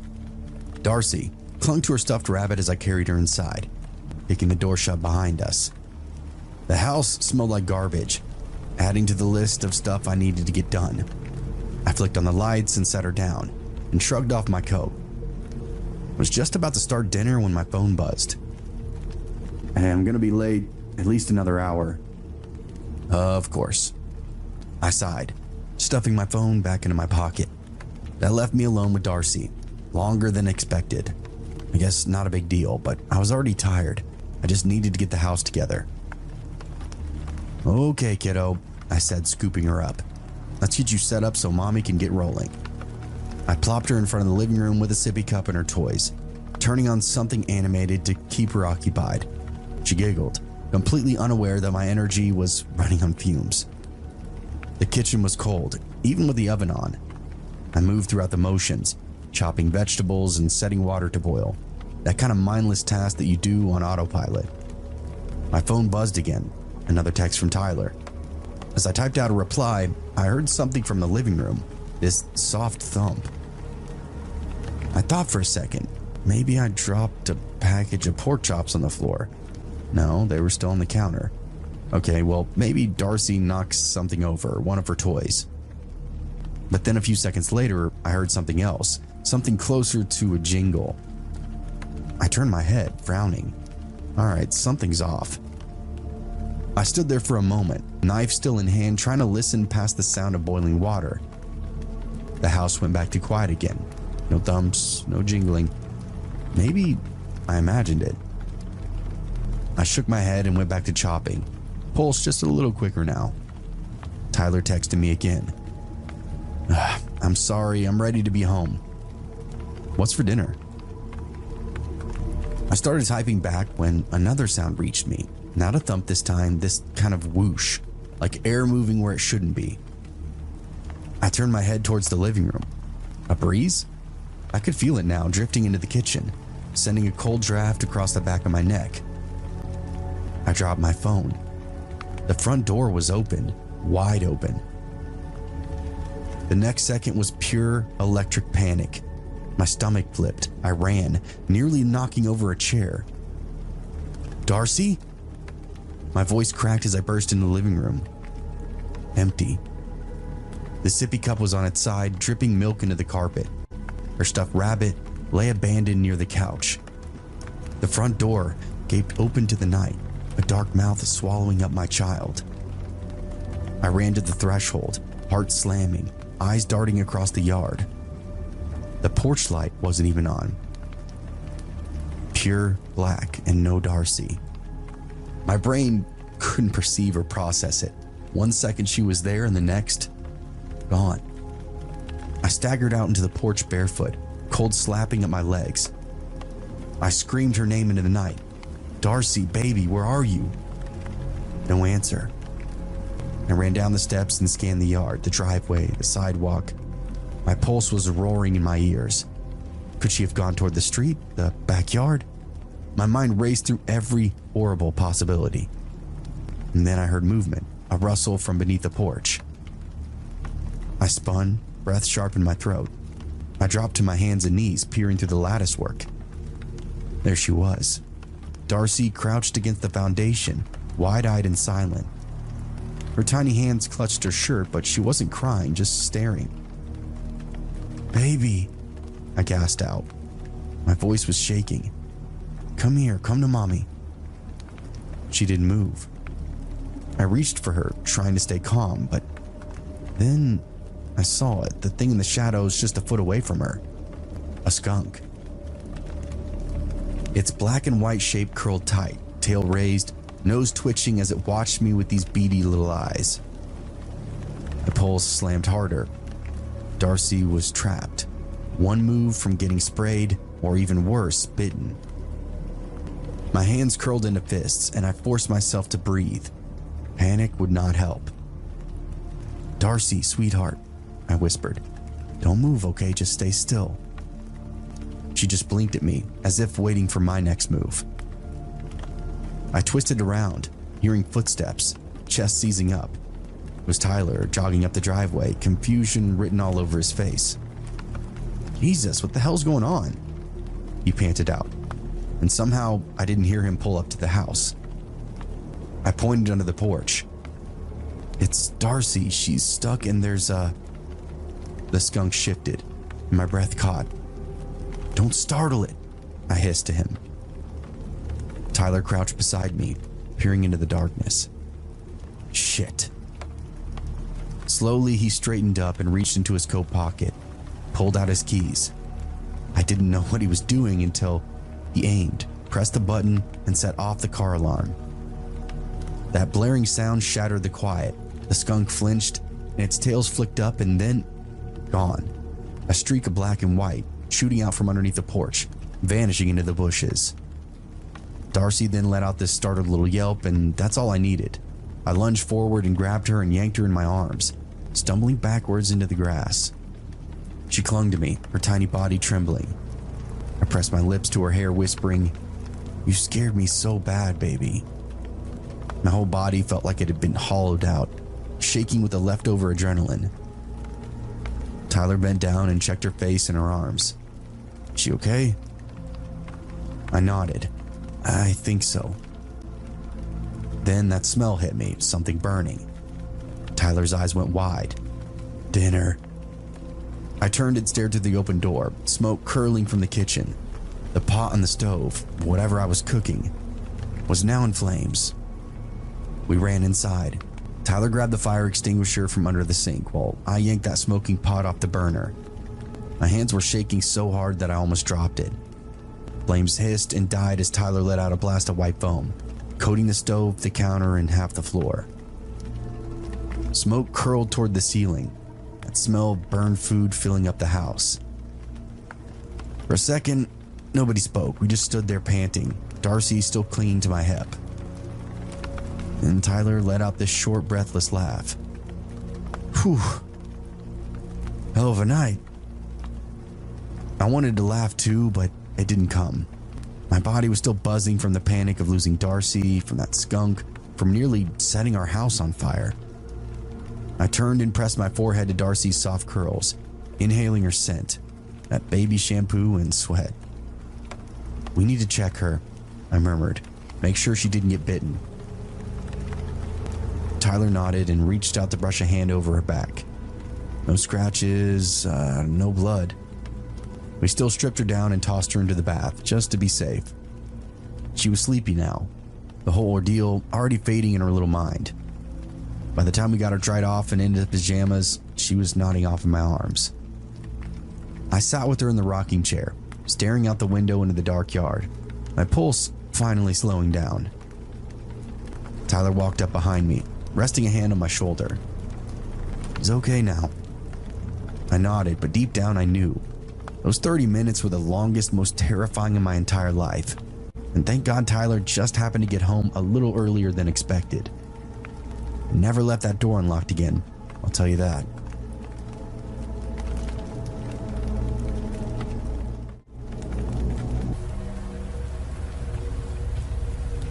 I've been hiking for a few years now, and one evening I went hiking on a trail I've done before, which I considered my favorite. It's well known for its beautiful views, and I had planned on a simple evening hike. I wasn't expecting it to take too long, so I didn't bring much, just water, a few snacks, and my phone.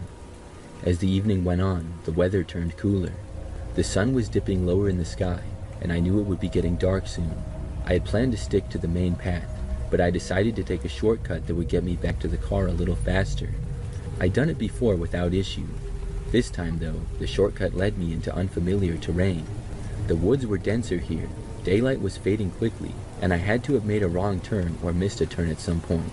At first, I didn't panic because I thought I could still find my way, but as I kept walking, I realized I didn't recognize anything.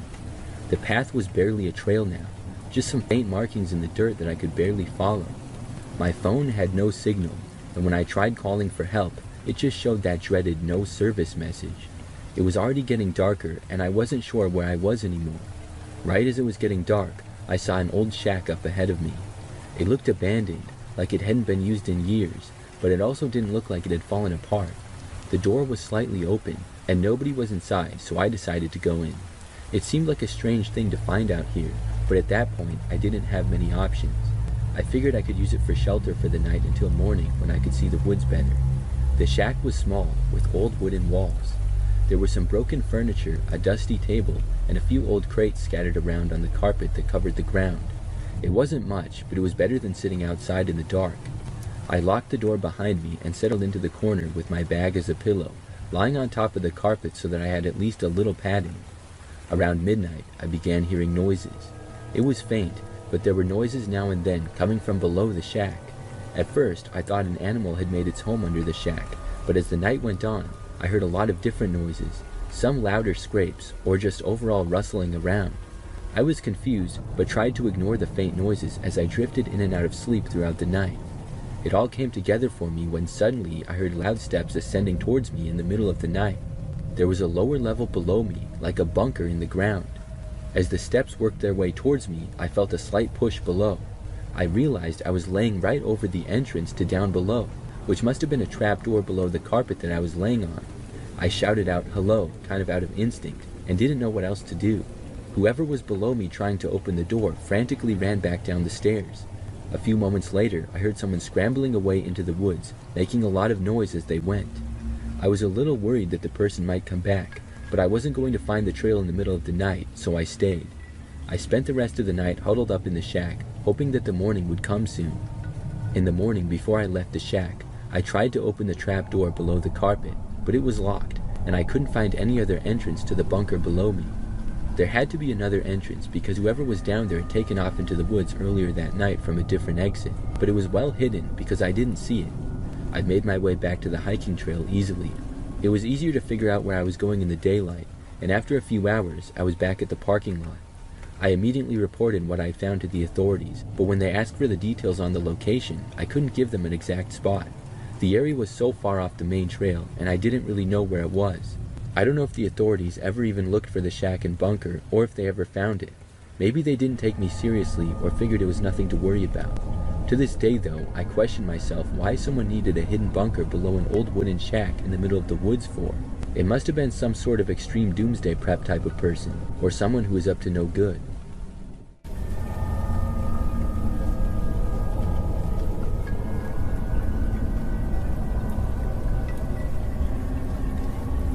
One of my last years at church camp when I was a teenager, I got a good scare and learned a good life lesson. I was 14, and my friend Tyler and I had snuck out of our cabin after lights out time. We didn't plan to go far, just a short walk around the campgrounds. We wanted to explore a little, talk about whatever was on our minds, and maybe see if we could scare each other. We were bored. We had spent the whole week at camp doing all the usual stuff like hiking, swimming, and the evening campfires. But that night, we felt like doing something different. We didn't realize how dumb it was until it was too late. We left our cabin quietly, trying not to wake anyone, and walked down the path towards the woods behind the camp. The camp was isolated, with no houses for miles, no streetlights, just trees and a couple of small buildings scattered around. We knew the camp pretty well, but we had never tried to navigate it in the pitch dark. We wandered for what felt like a while, just talking and laughing in the dark. We figured we'd make it back before anyone noticed that we were gone. But when we turned around to head back, we realized the camp didn't look the same. The trail we had followed into the woods didn't seem familiar. The lights from the cabins were not where they should have been, and the shadows from the trees were deeper, like they were closing in. Tyler and I started walking faster, but it only made things worse. The more we tried to get back, the farther we seemed to get. The trail was different. It twisted and turned in ways we didn't remember. The trees looked bigger and the path narrower. It was like the woods were alive, shifting around us. We tried to retrace our steps, but it felt hopeless. By then, we were both nervous. Tyler kept insisting we'd get back, that we just needed to keep walking, but I wasn't so sure. My mind kept jumping to all the creepy stories we heard at campfires earlier in the week. You know, the usual scary stories about lost campers, strange sounds in the woods, and old legends nobody really believes but still makes you uneasy. After about an hour, we stopped. The woods were thick, and the moonlight barely cut through the branches. There was an eerie silence, like everything was holding its breath.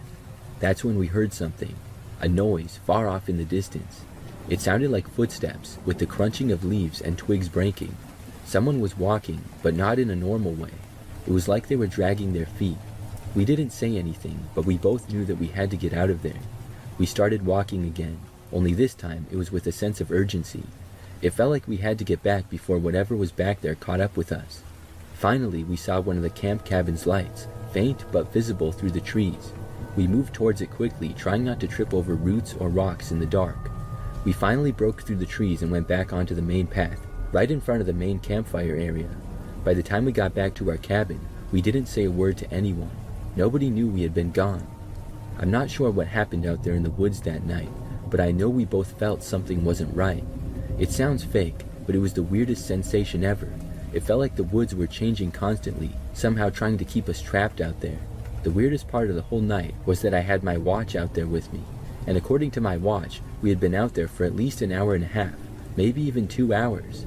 I wasn't sure the exact time we had left, but I know it was for sure over an hour. However, when we got back to our cabin and saw the clocks there, only half an hour had passed. After that, we never went exploring in the dark again at church camp. Last November, I turned off the highway into a 2-pump gas station in the middle of nowhere at around 1:30 in the morning. I guess I was kinda zonked from how tired I was because as I drove my car up to the pump, everything seemed as normal as could be. My eyes were locked on the pump display as I filled my car up, trying my best to not go a penny over $30, so it was only when I walked over to the kiosk to pay that I noticed something was off. The first thing that got my attention was how there was no one manning this kiosk. At first, I just waited, thinking the employee was just taking a quick bathroom break or something of that nature, but then as I started to look around, I realized the driver of the car at the pump in front of me was nowhere to be seen either. They weren't in their car, and they weren't inside the convenience store, so my first thought was how the driver and the gas station attendant must have been both in the back of the store, I guess.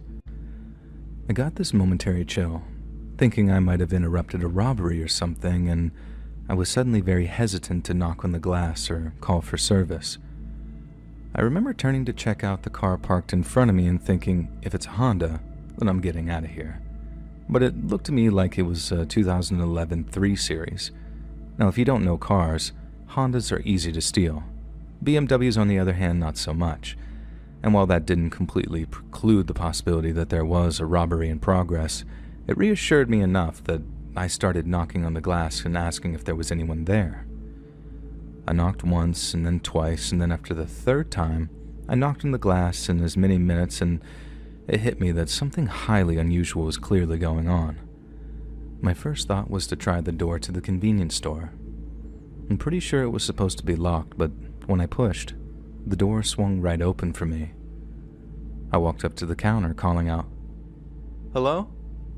the whole time.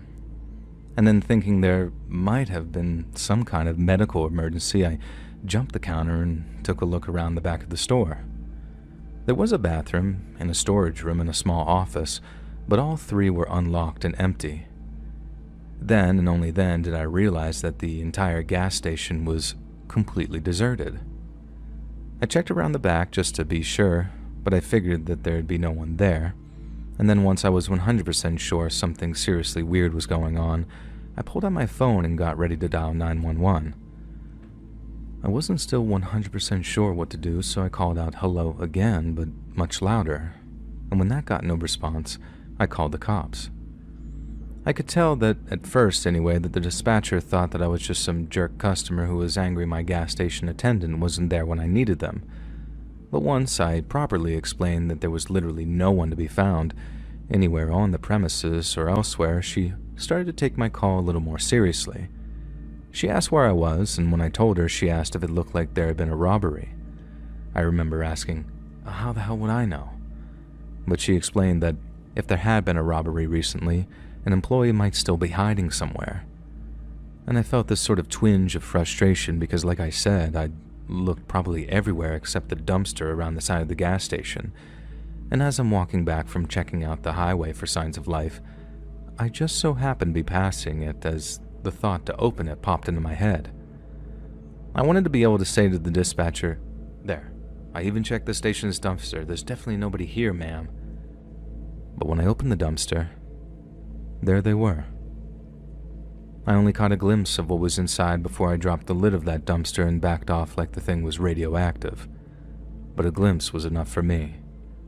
There were 2 bodies in there, all bent out of shape with dark stains all over their clothes, and one of them was almost certainly wearing a gas station uniform. I remember saying something like, "Oh, Jesus, oh my God," pacing away from the dumpster in a state of total shock, with the dispatcher in my ear. Sir, tell me what's going on, sir." And I told her, "They're in the dumpster. Jesus fucking Christ, they're in the goddamn dumpster." The cops arrived in about 10 to 15 minutes, and by then I'd run off near to the highway to puke up all the contents of my stomach. And I'd remembered that thing about preserving the integrity of crime scenes, so in a wild panic, I'd actually puked as I was running, then had to hold puke in my mouth for a few seconds before I puked even more out near the highway. And after that, I just walked back and forth hitting my vape until I saw a cop car heading towards me down the highway, and then after talking to one of the officers for a few minutes, he told me I was free to leave. I looked the whole thing up online the first chance that I got later, but although I found a bunch of stories about a member of the public, yours truly, finding some bodies at a gas station, there was nothing that explained how or why those 2 people had been killed. And ever since, I've always been extra careful while driving at night, both in the sense that I keep a very close eye on my fuel gauge and try to avoid any nocturnal pit stops, but also, if a gas station looks a little too quiet, I'll avoid it altogether and just head to the next one.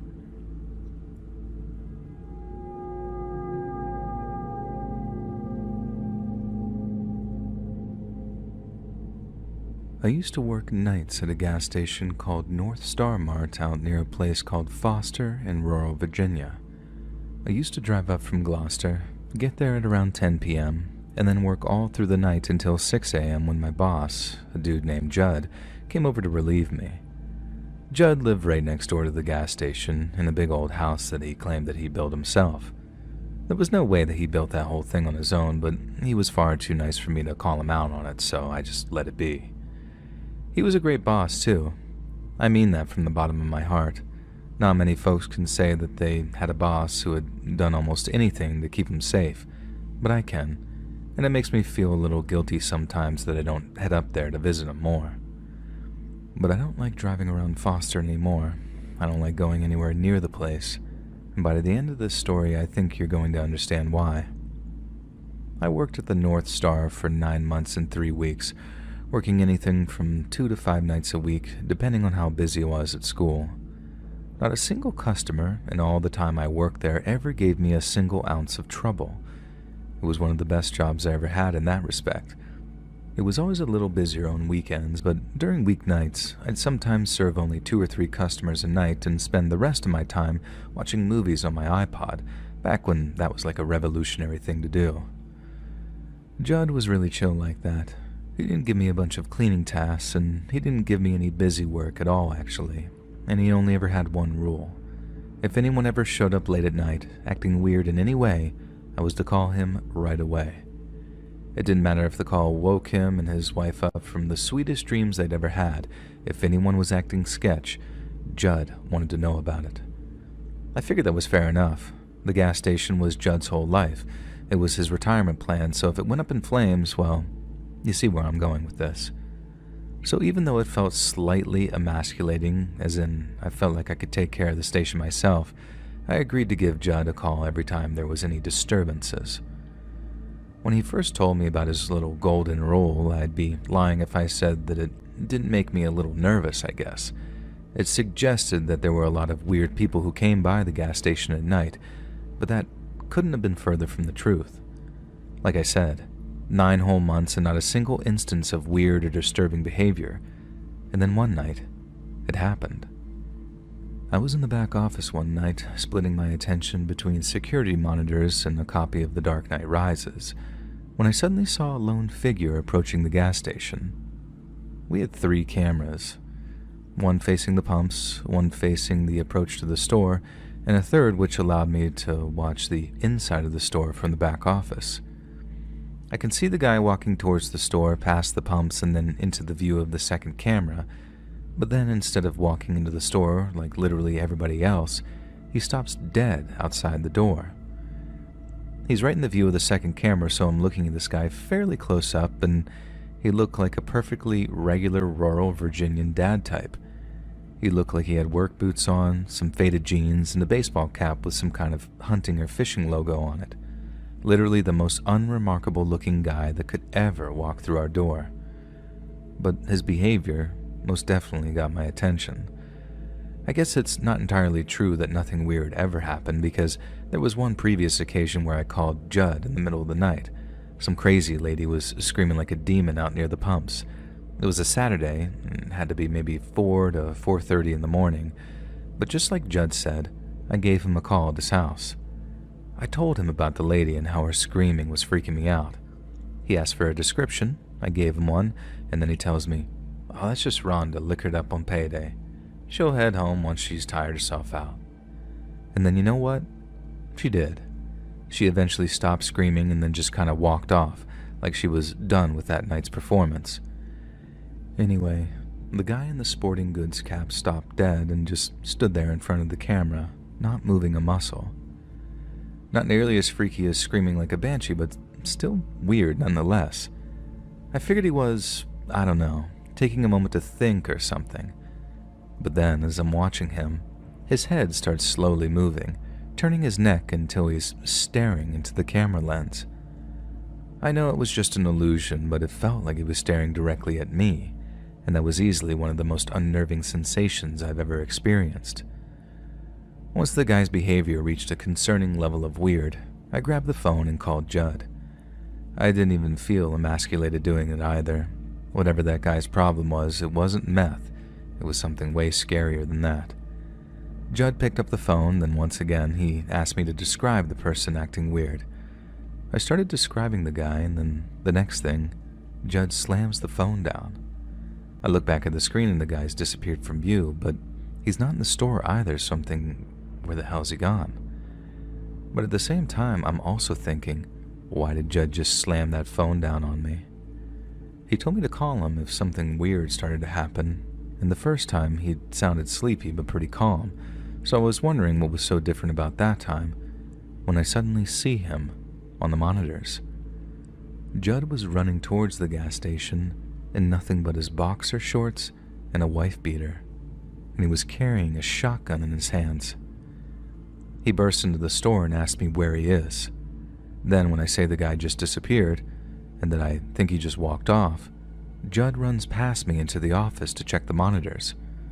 I'm freaking out too, because what the hell is he carrying that shotgun for? But no matter how many times I asked him what's going on, he kept silencing me and telling me that I needed to concentrate as he ran back to the security footage to get a look at the guy's face.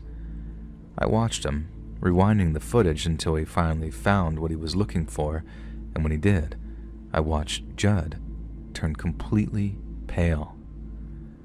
Whoever it was, Judd was terrified of him. So terrified that he felt the need to come running over with a shotgun to protect me, and then that scared the hell out of me too. Judd sent me home that night after calling the cops, and the next day, he called to say that he'd understand if I didn't want to come back to work. I asked just one time if he could tell me who the man was, and Judd paused and then repeated the part about understanding if I didn't want to come back. I thanked him for the job, wished him luck, and then just hung up. Like I said earlier, I still feel guilty about not going up to see him more. He was a great guy and a great boss, but without knowing who that guy was, without knowing why Judd was so scared of him, I couldn't put myself in the position of working for him anymore. I didn't want to die for some stupid gas station job, no matter how cool my boss was. And if there was a guy out there who scared the hell out of one of the toughest sons of bitches I'd ever known, then what chance in hell did I have?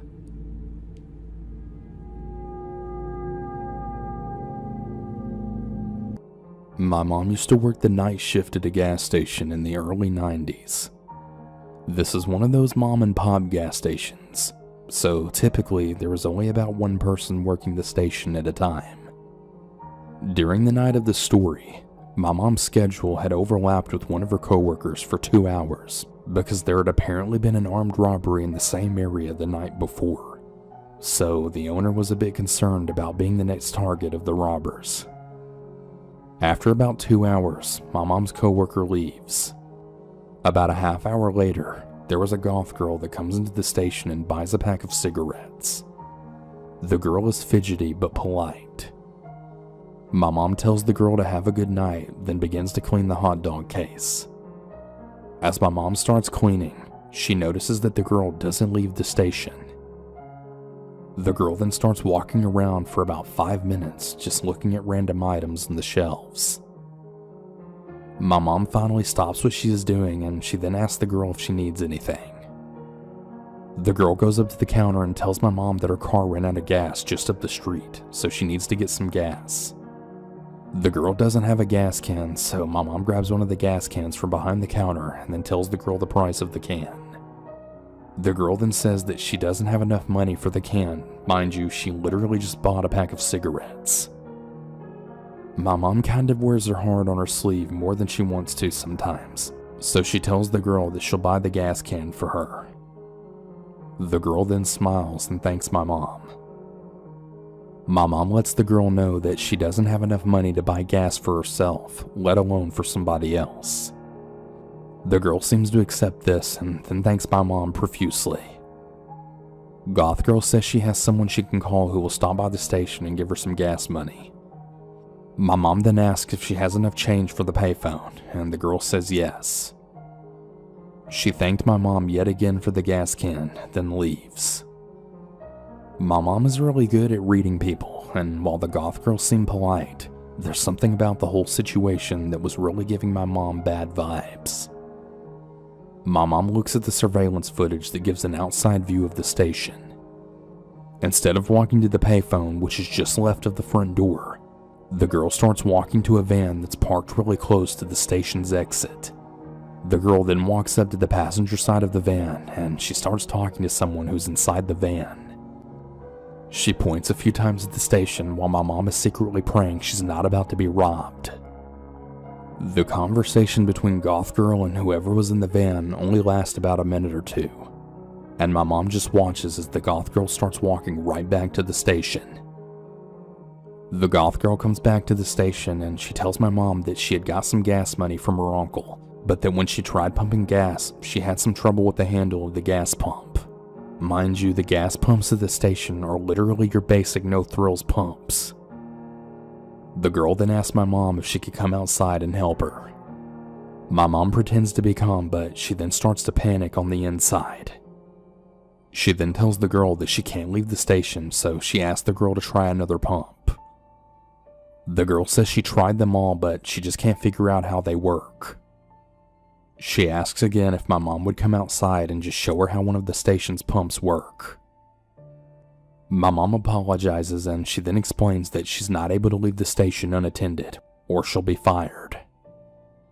She tells the girl that there's a gas station just a block up the street, and that they always have multiple employees on staff, so she should be able to get someone to help her over there. The girl starts to whine and she starts to let out this really eerie sort of snarl. She then gives the fakest big smile she can muster and tells my mom that she'll only be gone for a minute and that she really needs my mom's help. Now, when she said that she really needed her help, her teeth were clenched and she started stomping up and down like a pouting toddler. Goth Girl then starts breathing excitedly like she's a rabid animal or something. At this point, my mom then drops all pretenses of being nice, gives the girl what she calls her cold bitch smile, and then says, "So, by the way, I saw you talking with your friends outside, and I already called the cops and gave them your friend's license plate number. They should be here in just a minute. They're so fast in this town." My mom was of course bluffing, and luckily for her, the girl seems to believe her. Goth Girl quickly leaves the store, gets inside the van, and right before she can fully shut the side door, the van is then peeling right out of the parking lot. My mom did wind up calling the police later on and then gave a general description of the van and girl. It didn't take too long for the police to find the van. It had apparently been abandoned on the side of the road near a wooded area. The girl and her friends had used hammers and box cutters to destroy the van's interior. The police didn't know what the girl and her friends had planned to do to my mom, but they said whatever it was, it probably wasn't even robbery. My mom wound up turning in her 2-week notice shortly after this happened. My mom's advice to anyone listening to this story is to always trust your gut instincts. They just might save your life one day. So this was earlier this year. I moved to a different town and was finally settled into my new place. It was the night before Christmas and family was coming by early that morning, so I spent the evening cleaning and prepping for the next day. All was well, I was in high spirits and crawled into bed. It was the first time that I was hosting Christmas, so I was a bit too anxious and giddy to fall asleep. I knew that I should sleep soon, but I was just wide awake, so I played on my phone a bit and just passed the time. It was about maybe 10 p.m. or so. But then suddenly, I'm in the car with my husband on the highway and he's pointing at something in the sky, frantically yelling, "What is that?" And the next thing I know is that I'm groggy and waking up, and there's lights around me and a dark shadow, and it feels like there's fingers pressing my temples and something is on my head. I vividly remember that feeling of dread and thinking, oh no, not again. I feel groggy but managed to mumble and lift my arm, which was heavy, and tried to say, "I'm awake." I then just closed my eyes and wanted it to be over with, and I remember thinking, I hope this doesn't last long. Suddenly, there's blackness, and I snap awake. I'm drenched in sweat. There are 2 points on my forehead that are throbbing in pain. I'm in my bedroom again, and everything as I left it. The TV is on, my phone is in my hand, and I'm thinking, man, that was a weird dream. Suddenly there's a loud noise and the power shuts off, leaving me in the dark. It scared me half to death as well, and I jumped up and tried to wake my husband, who was dead asleep. Finally, after a few seconds though, the power was back on and my husband thinks that I'm just silly. The thing is that I understand that it could very much have been just a dream.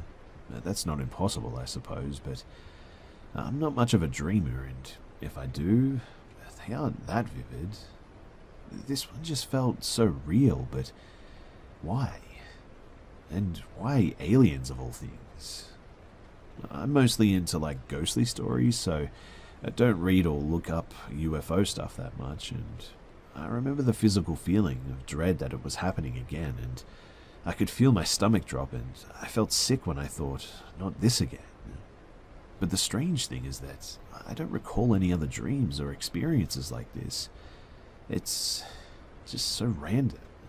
It was Christmas too, so I definitely wasn't thinking about aliens or anything. Anyway, I don't know what to think of any of this. I guess I'm just sharing it to get it off my chest and reaching out, I suppose. So, if you have any idea about what any of this could be, then please do let me know.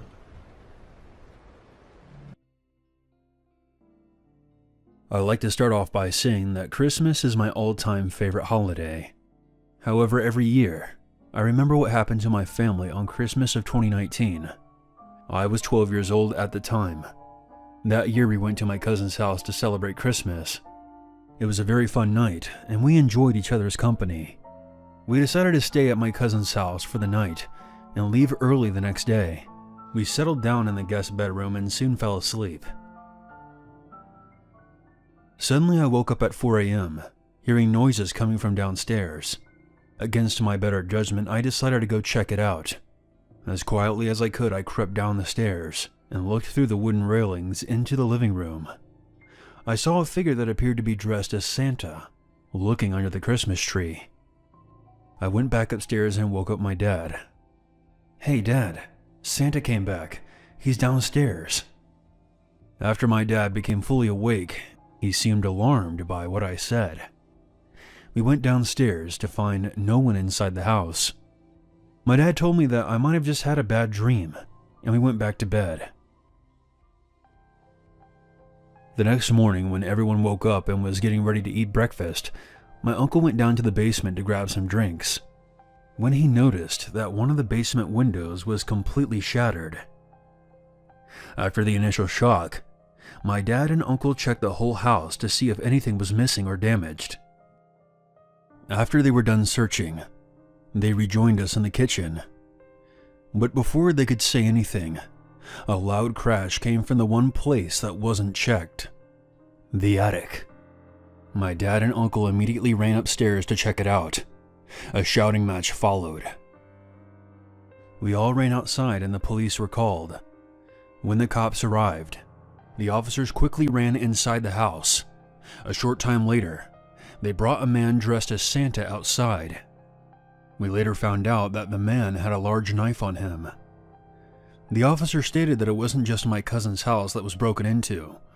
There were multiple reports of break-ins up and down the block. Before I end this story, there was something that I overheard the cops saying that might be entirely unrelated to this break-in. Apparently they had been dealing with attempted kidnappings of young children at the local mall, with perpetrators dressed as Santa. This story happened in 2016. At the time I was living on my own in an apartment with my dog, finishing up college. That Christmas, my dad was only 350 miles or so away from me, 2 states away, as opposed to being over 2,000 miles away in my home state. So my mom flew in, and I drove in with my dog so we could spend Christmas together. The trip there in the first week was great. It was my first time living away from home, so it was nice to be with my parents again. However, the day before Christmas Eve, my mom found out that my dad was having an affair. And that kind of threw a wrench into things, needless to say. They fought all day into Christmas Eve. I got fed up quick, but I had driven there, so all I had to do was go in my car and drive back home. My parents were upset when they saw me repacking my car. It was now 7 a.m. on Christmas Eve, but I didn't really care. I'd rather spend my Christmas on the road than be in the middle of this drama. There was a lot of snow, but the weather had slowed down for the past few days, so I knew that the roads would be clear, and my car had 4-wheel drive. So I set off, and spent the first hour of my road trip just angrily venting everything to my dog. I filled up my car before I left, because I knew that the drive from my dad's apartment to my college town would be exactly 1 tank of gas. So whenever I needed to refill again, it would be in a familiar area. About 2 hours in, I wanted to give my dog a bathroom break to avoid any accidents in my car. That's when I pulled into a deserted rest stop to do just that. I hooked him up to his harness and made sure that I had my keys, phone, and my flashlight. I was cleaning up after him when I realized that he was doing these low, rumbling noises, the sound that dogs make when they see something, and he began kicking up snow with his hind legs. Now is probably a good time to inform you that I don't have a big scary dog. He's a barely 10-pound Yorkie. The Christmas sweater that my mom made for him didn't exactly help him look more intimidating. He may not be a guard dog, but he is a good motion sensor alarm. I looked up to see what he had been barking at, expecting it to be an animal, but it wasn't. There was a distinctly human figure in the distance. Had my dog not alerted me, I would have never noticed. There were not any other cars in this parking lot, and this place was fairly isolated. It was unnerving. I scooped up my dog and went back to my car. Normally when I picked him up, my dog would stop barking at whatever he sees, but that was not the case this time around. He kept squirming in my arms so he could look behind me, and was getting more and more worked up until he was almost clawing at me. When we got to my car, I finally looked back again, and this time, the figure was much closer, because he was full-on sprinting right at my car. I panicked and threw my dog into the passenger seat. I quickly got in and locked my doors. But of course, my car would not start. I had never had this problem before, but the engine was not wanting to turn over. My dog was now in the back seat scratching at the windows and was going insane, barking and growling. The man reached my car. He resembled any other homeless man I had ever seen, with layers of slightly torn jackets, some dirty jeans, with shaggy hair and a beard.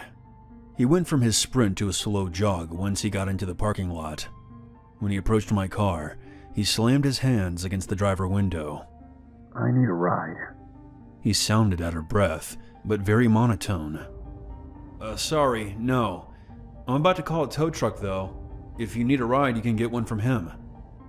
I knew that I looked and sounded scared, and the man started pounding on my window again with both fists. He said something about being cold and needing a ride into the city, and that it was Christmas Eve.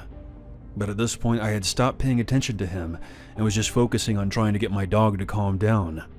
He was still losing his mind in the back seat, still barking, growling, and scratching at the window. My dog has never before or since acted this way towards anybody. While he's not very fond of strangers or new people, he's always been the type to basically ignore strangers or any of their attempts to get his attention.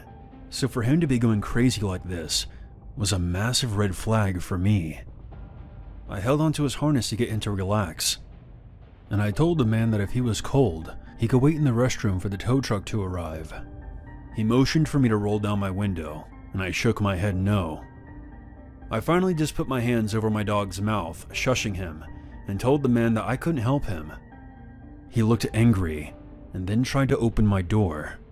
Thankfully it wouldn't budge, but it made my dog squirm out of my hands and went full-on ballistic again. I pulled out my phone to dial 911, and the second he realized what I was doing, he stepped back from my car and rushed into the bathrooms. Him leaving made my dog instantly lay down and relax. I explained to the dispatch what was going on. The lady was very nice, and she sent a police officer to the rest stop and agreed to stay on the phone with me until he arrived. The man came out of the restrooms and back towards my car. I began to panic again, but when he came close enough, I assumed that he could still hear me on the phone with the dispatch, and that made him run off in the direction he had originally come from. It took 15 minutes for the officer to find me. When we talked, we agreed that it was super expensive to get a tow truck out here on Christmas Eve, so I ended up deciding to call my parents to tell them that my car had broken down. My dad had a big pickup truck and was able to borrow a trailer from his coworker. The officer allowed my dog to sit in his cruiser to warm up while he looked around and followed the man's footprints for a while, but ultimately the man had vanished. My parents arrived around 2 hours later, and the officer helped my dad load the car up onto the trailer. I didn't plan on telling my parents anything more than my car had just broken down, but the officer filled them in about what happened anyway. Both of my parents then felt awful about everything, and they decided not to fight anymore, or at least in front of me. My dad was able to fix my car, but I think the entire situation really scared both him and my mom, because they ended up trading my car in for a new one the day after Christmas. They told me to consider it a late Christmas gift and an early graduation present, and my mom insisted on driving home with me when the holidays were over and flying out of my city instead. I never received any updates from the police if they ever saw or heard from that man again. Hopefully he's learned his lesson about harassing people at rest stops. On Christmas Eve in 1989, I was traveling through Mexico City in my boyfriend's car. He was driving and I was navigating. There were Christmas decorations up along the streets and most of the traffic was moving at a snail's pace, taking care not to hit the dense pockets of people walking up and down the street. We were in a hurry though, so my boyfriend turned off one of the main roads and we cut down a side street to avoid the congestion. We made a few more turns and suddenly stopped when we realized we didn't have a clue where we were. I opened the map while my boyfriend put the car in park and lit up a cigarette. I was tracing our route on the map to backtrack us when something struck our car hard on the front side right next to me. I caught a glimpse of a figure slam into our windshield and bounce forward off the car. I cried out in shock while my boyfriend stuffed his cigarette in the ashtray and stepped out of the car.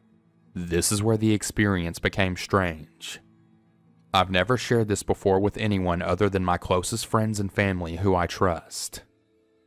While my boyfriend was climbing out of the car, I saw the figure who struck us stand up awkwardly, holding his head and limp across the street. My boyfriend completely ignored him and bent down to look at the front of the car. I rolled down my window and called out, "Hey!" to the man as he limped away. My boyfriend, thinking I was yelling at him, called back to me, "Don't get out." I called back, "What? Why?" And my boyfriend stood back up and I noticed blood on his pants from where he had knelt down. "He's dead," my boyfriend said, and he rubbed his face. "What? No, he's not, I turned and started to point in the direction the man had limped away in, but he was gone. I got out of the car and stood up. I saw enough to understand what my boyfriend meant. The man we had struck had flipped off the windshield and caught his head in a storm drain. His neck was very clearly broken and he was bleeding heavily from 2 different compound fractures in his legs where he had struck our car with his bike. The bike itself was lying on its side by my feet, the front wheel bent sideways and the back wheel still spinning. I was in shock and kept jerking my head back and forth down the street the man had limped down on and the figure at my feet. It didn't make sense. They were wearing the exact same clothes. "How many people did we hit?" I asked my boyfriend. He looked at me like I had hit my head. "Only one," he replied. Then he started waving his arms to flag down a police car. I sat down on the sidewalk and stared at the ground, feeling like I was going to be sick. I wasn't crazy. I hadn't seen a ghost because I had seen the shadow of the man cast on the stone wall behind him as he stood up and limped away. But there he was. The exact same man who had stood up right there on the ground in front of our car. The police blocked off the area, examined the bike and our cracked windshield, and determined the guy had been speeding down the hill on his bike and struck us without applying the brakes. They asked me what I saw, and the best that I could do was stammer that it happened so fast. I thought we had hit 2 people. We got a ride from a family member to my boyfriend's house, but I was still in such a state of shock that I couldn't even touch the dinner that had been prepared for us. People have since asked if the man who stood up was bloody or if I could see the whites of his eyes.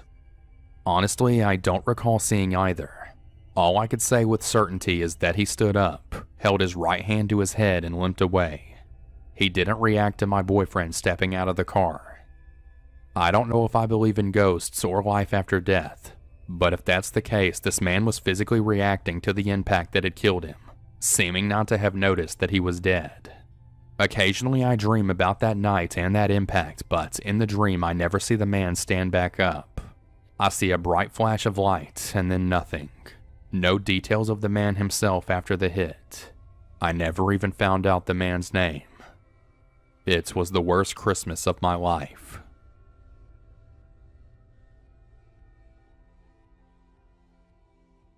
My goal in writing this out isn't to have it shrugged off as just another entertaining online horror story.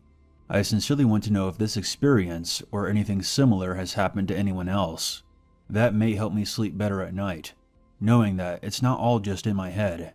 I'll admit that I suffer from PTSD, but this is so much different from anything else that I've ever experienced during one of my episodes. Last Christmas, my friends and I had planned to meet at our hunting cabin and have a rustic holiday detached from the rest of the world. We were planning on just lighting a fire, having some drinks, listening to some music, and playing some cards. I arrived at the cabin first, just as the sun was starting to set. The cabin was set alone on the top of a rocky slope overlooking the highway, so I turned on all the lights so it could be seen from the road. I got the fire going and threw the beer into the icebox to chill. It had snowed the night before, so after I warmed up the cabin, I went outside and shoveled some openings by the driveway for the cars to park in. The entire time I was outside, I had that feeling that I wasn't alone. Not necessarily that I was being watched, but that someone else was on the property. I shook it off as paranoia. Unless they were here for the cabin, there was no reason to be this far up the hill.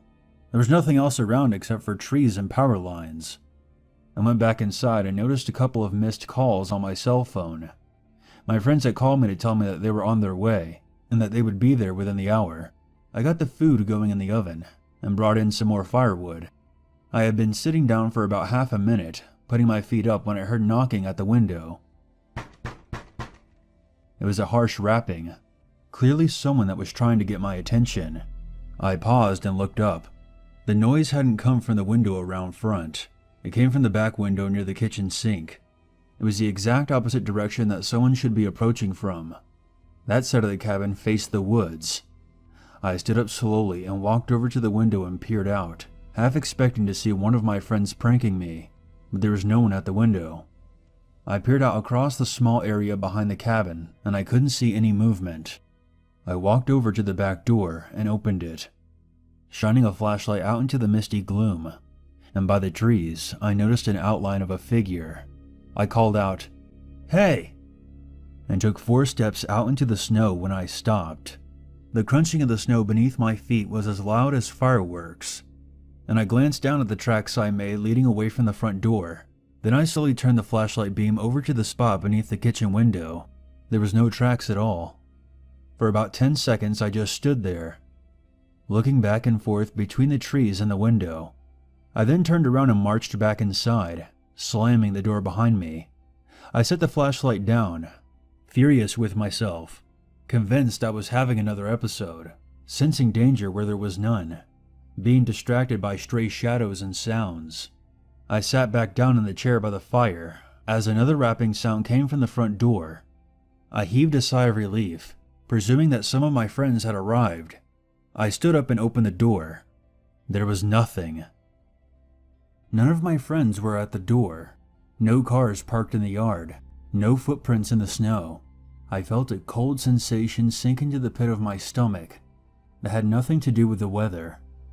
Someone was out there, taunting me, distracting me maybe, keeping my attention away from the other side of the house. I was suddenly convinced that someone was trying to break in. I grabbed my sidearm from my bag and picked up the flashlight again, and I searched both bedrooms, the bathroom, and the small closet where the water heater was kept, clearing any place where anyone could be hiding, making sure all the windows were locked. As I moved back into the living room, I glanced out the side window and saw the shadow of an adult man, maybe 5'7", cast itself across the front lawn by the glow of the porch light. I had him now. I flung open the front door and pointed my weapon. But again, there was nothing. No figure, not a whisper of movement, and no footprints in the snow. I held my ground. I wasn't crazy. That hadn't been the shadow of a tree. It had been a person. Head, neck, shoulders, and torso. I knew it had been.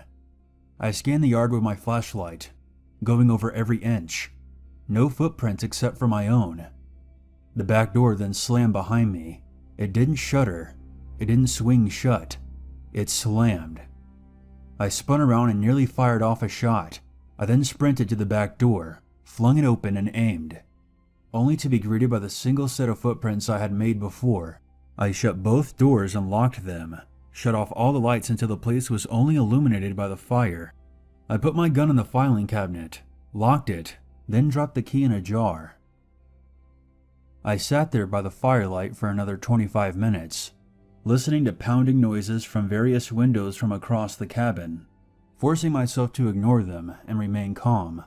I didn't catch a glimpse of any other shadows from outside, but I wasn't really looking. I saw the headlights of my friend's car pull in. I stood up, turned all the lights back on, and greeted them at the door, as if nothing was wrong. For the rest of the night I drank with my friends, and kept a smile on my face, not giving any indication that anything was wrong. We decorated a mini tree and played cards and had fun. That night I slept on the couch and ignored the sound of footsteps walking across the roof. Now I would have dismissed all of this as just being in my head, and I wouldn't have taken the time to write it down and share it with you if it wasn't for what happened the next morning. I was making coffee, and my buddy came back inside after having a morning cigarette. His wife calls out to him from the bedroom and asked him if he saw anything. I asked what they were talking about, and he replied, "We heard the sounds of footsteps on the roof last night, but there were no footprints up there through the snow."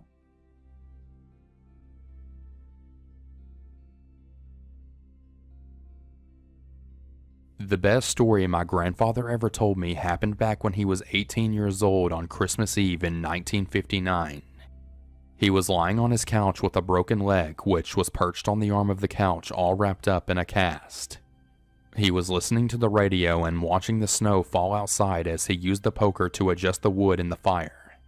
It was about 8 p.m. and he was alone in the house. His family lived on a farm in the middle of nowhere in Kansas, and his father and brothers were across the property in the barn, roughly about a mile away. He doesn't recall where his mother was. He was reading something in the newspaper about President Eisenhower when there came a furious pounding at the door. An enraged voice screamed from the other side of the door that Owen, my great-grandfather, was going to die tonight. My grandfather didn't respond to this. Unable to move off the couch, he pulled the rug across the room until the shotgun which had been leaning against the fireplace was in reach, and he picked it up and cocked it, pointing it towards the front door. My grandfather says for the next 5 to 10 minutes, the man continued screaming, circling the house and pounding on windows, screaming for Owen to come out. He was clearly drunk and out of his mind and wasn't leaving the house until someone opened up. My grandfather winced as the man banged on the window right above the couch, but he still didn't move or acknowledge him. Finally, the man returned to the front door and pounded on it until he kicked it in. My grandfather said that he felt the blast of cold air and the stench of tobacco and whiskey as the man stomped through the dark hallway and walked right into the living room. He was a tall, lanky guy with brown teeth and an uneven gray beard, like he had only shaved part of his face. The guy's eyes were as big as hubcaps and he was barefoot, which was crazy as it was snowing outside. For about 10 seconds, the guy didn't even notice my grandfather, but was glancing around the room quickly, his eyes darting back and forth like a rat until his eyes fell upon the couch. He saw my grandfather, he saw the shotgun, and he froze like a deer in the headlights. My grandfather cocked the hammer back on one of the barrels. He had him dead to rights and the intruder knew it. My grandfather snapped. The man took a step back, looking more enraged than afraid. "Where's Owen?" he hissed. "Get out!" my grandfather yelled. The guy turned around, walked into the kitchen, and dug through the pantry until he found a pint of whiskey. He even turned around and looked back into the living room just to make sure the shotgun was still up. He threw back the whiskey, dropped the bottle in the sink, and walked out, calling back over his shoulder, "Tell Owen I said Merry Christmas." Once the guy was outside, my grandfather heard him knock over the pile of firewood by the steps. After another minute, he smelled smoke and realized the guy had set fire to the pile, likely intending to burn the house down. My grandfather hobbled over awkwardly, shotgun still up, barely able to hold it straight on his bad leg, and peered outside. The guy was gone, but there was so much snow around the fire and so much icy wind assaulting it that the fire was already nearly out. When Owen and the others got back and saw the charred marks on the front stairs, they asked what happened and my grandfather told them everything. Owen flew into a rage, took the shotgun, and followed the guy's tracks out across the fields with a lantern. He didn't come back until Christmas morning when the family was all gathered in the kitchen for breakfast. Owen tossed the gun down and hissed that the fucking thing hadn't even been loaded. When my grandfather asked if he got him, Owen nodded and responded, "Oh yes." And that was it. He never got my great-grandfather Owen to report exactly what happened or even know how he knew the man. My grandfather said that he never saw the stranger ever again. I asked him if he thought Owen had killed him and he responded, "I'm almost positive that he did." When I asked, "But how did he do it with no ammo in the gun?" my grandfather looked back at me and said, "There's dozens of ways to kill a man with your hands."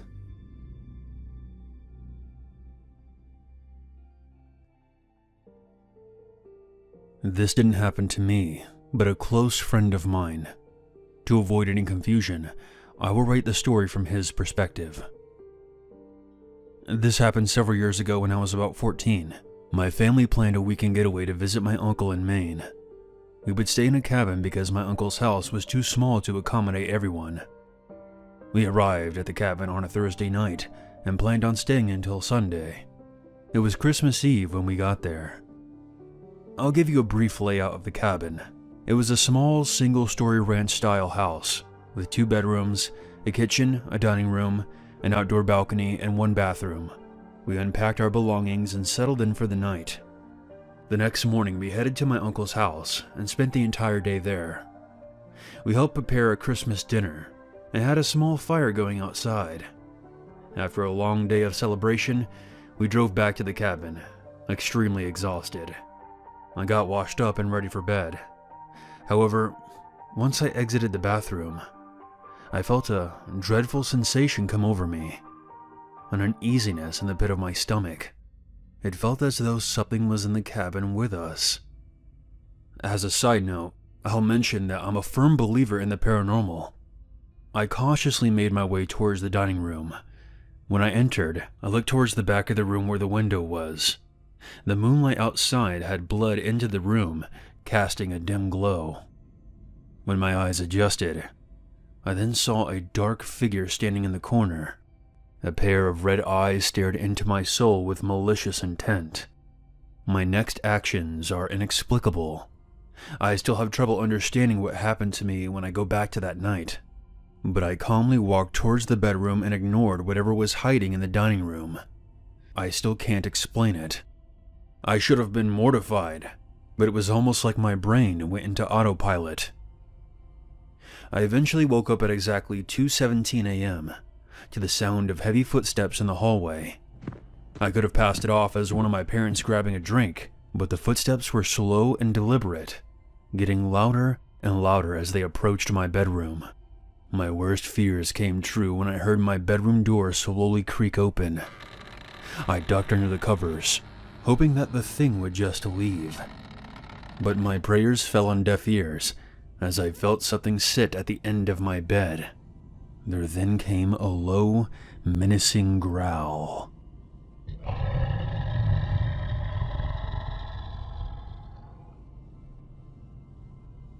I quickly shot up like a firecracker had just gone off inside my pants. I caught a brief glimpse of a black silhouette with piercing red eyes sitting at the edge of my bed. I then bolted out of the door, screaming for my parents. After calming me down, they asked what the commotion was all about. I told them about the thing that I saw in my bedroom, but of course, there was nothing there now. I was baffled because I knew exactly what I saw. I'm not crazy. I know the difference between nightmares and reality. It's hard to explain the kind of fear you experience when you see something with your own two eyes that you know should not be there. My parents did the obligatory lecturing about having a nightmare and brushing off any possibility of a paranormal event. We continued our stay until Sunday and left for home. To this day, I have no idea what I saw in the cabin that night, and I will not be returning to find out.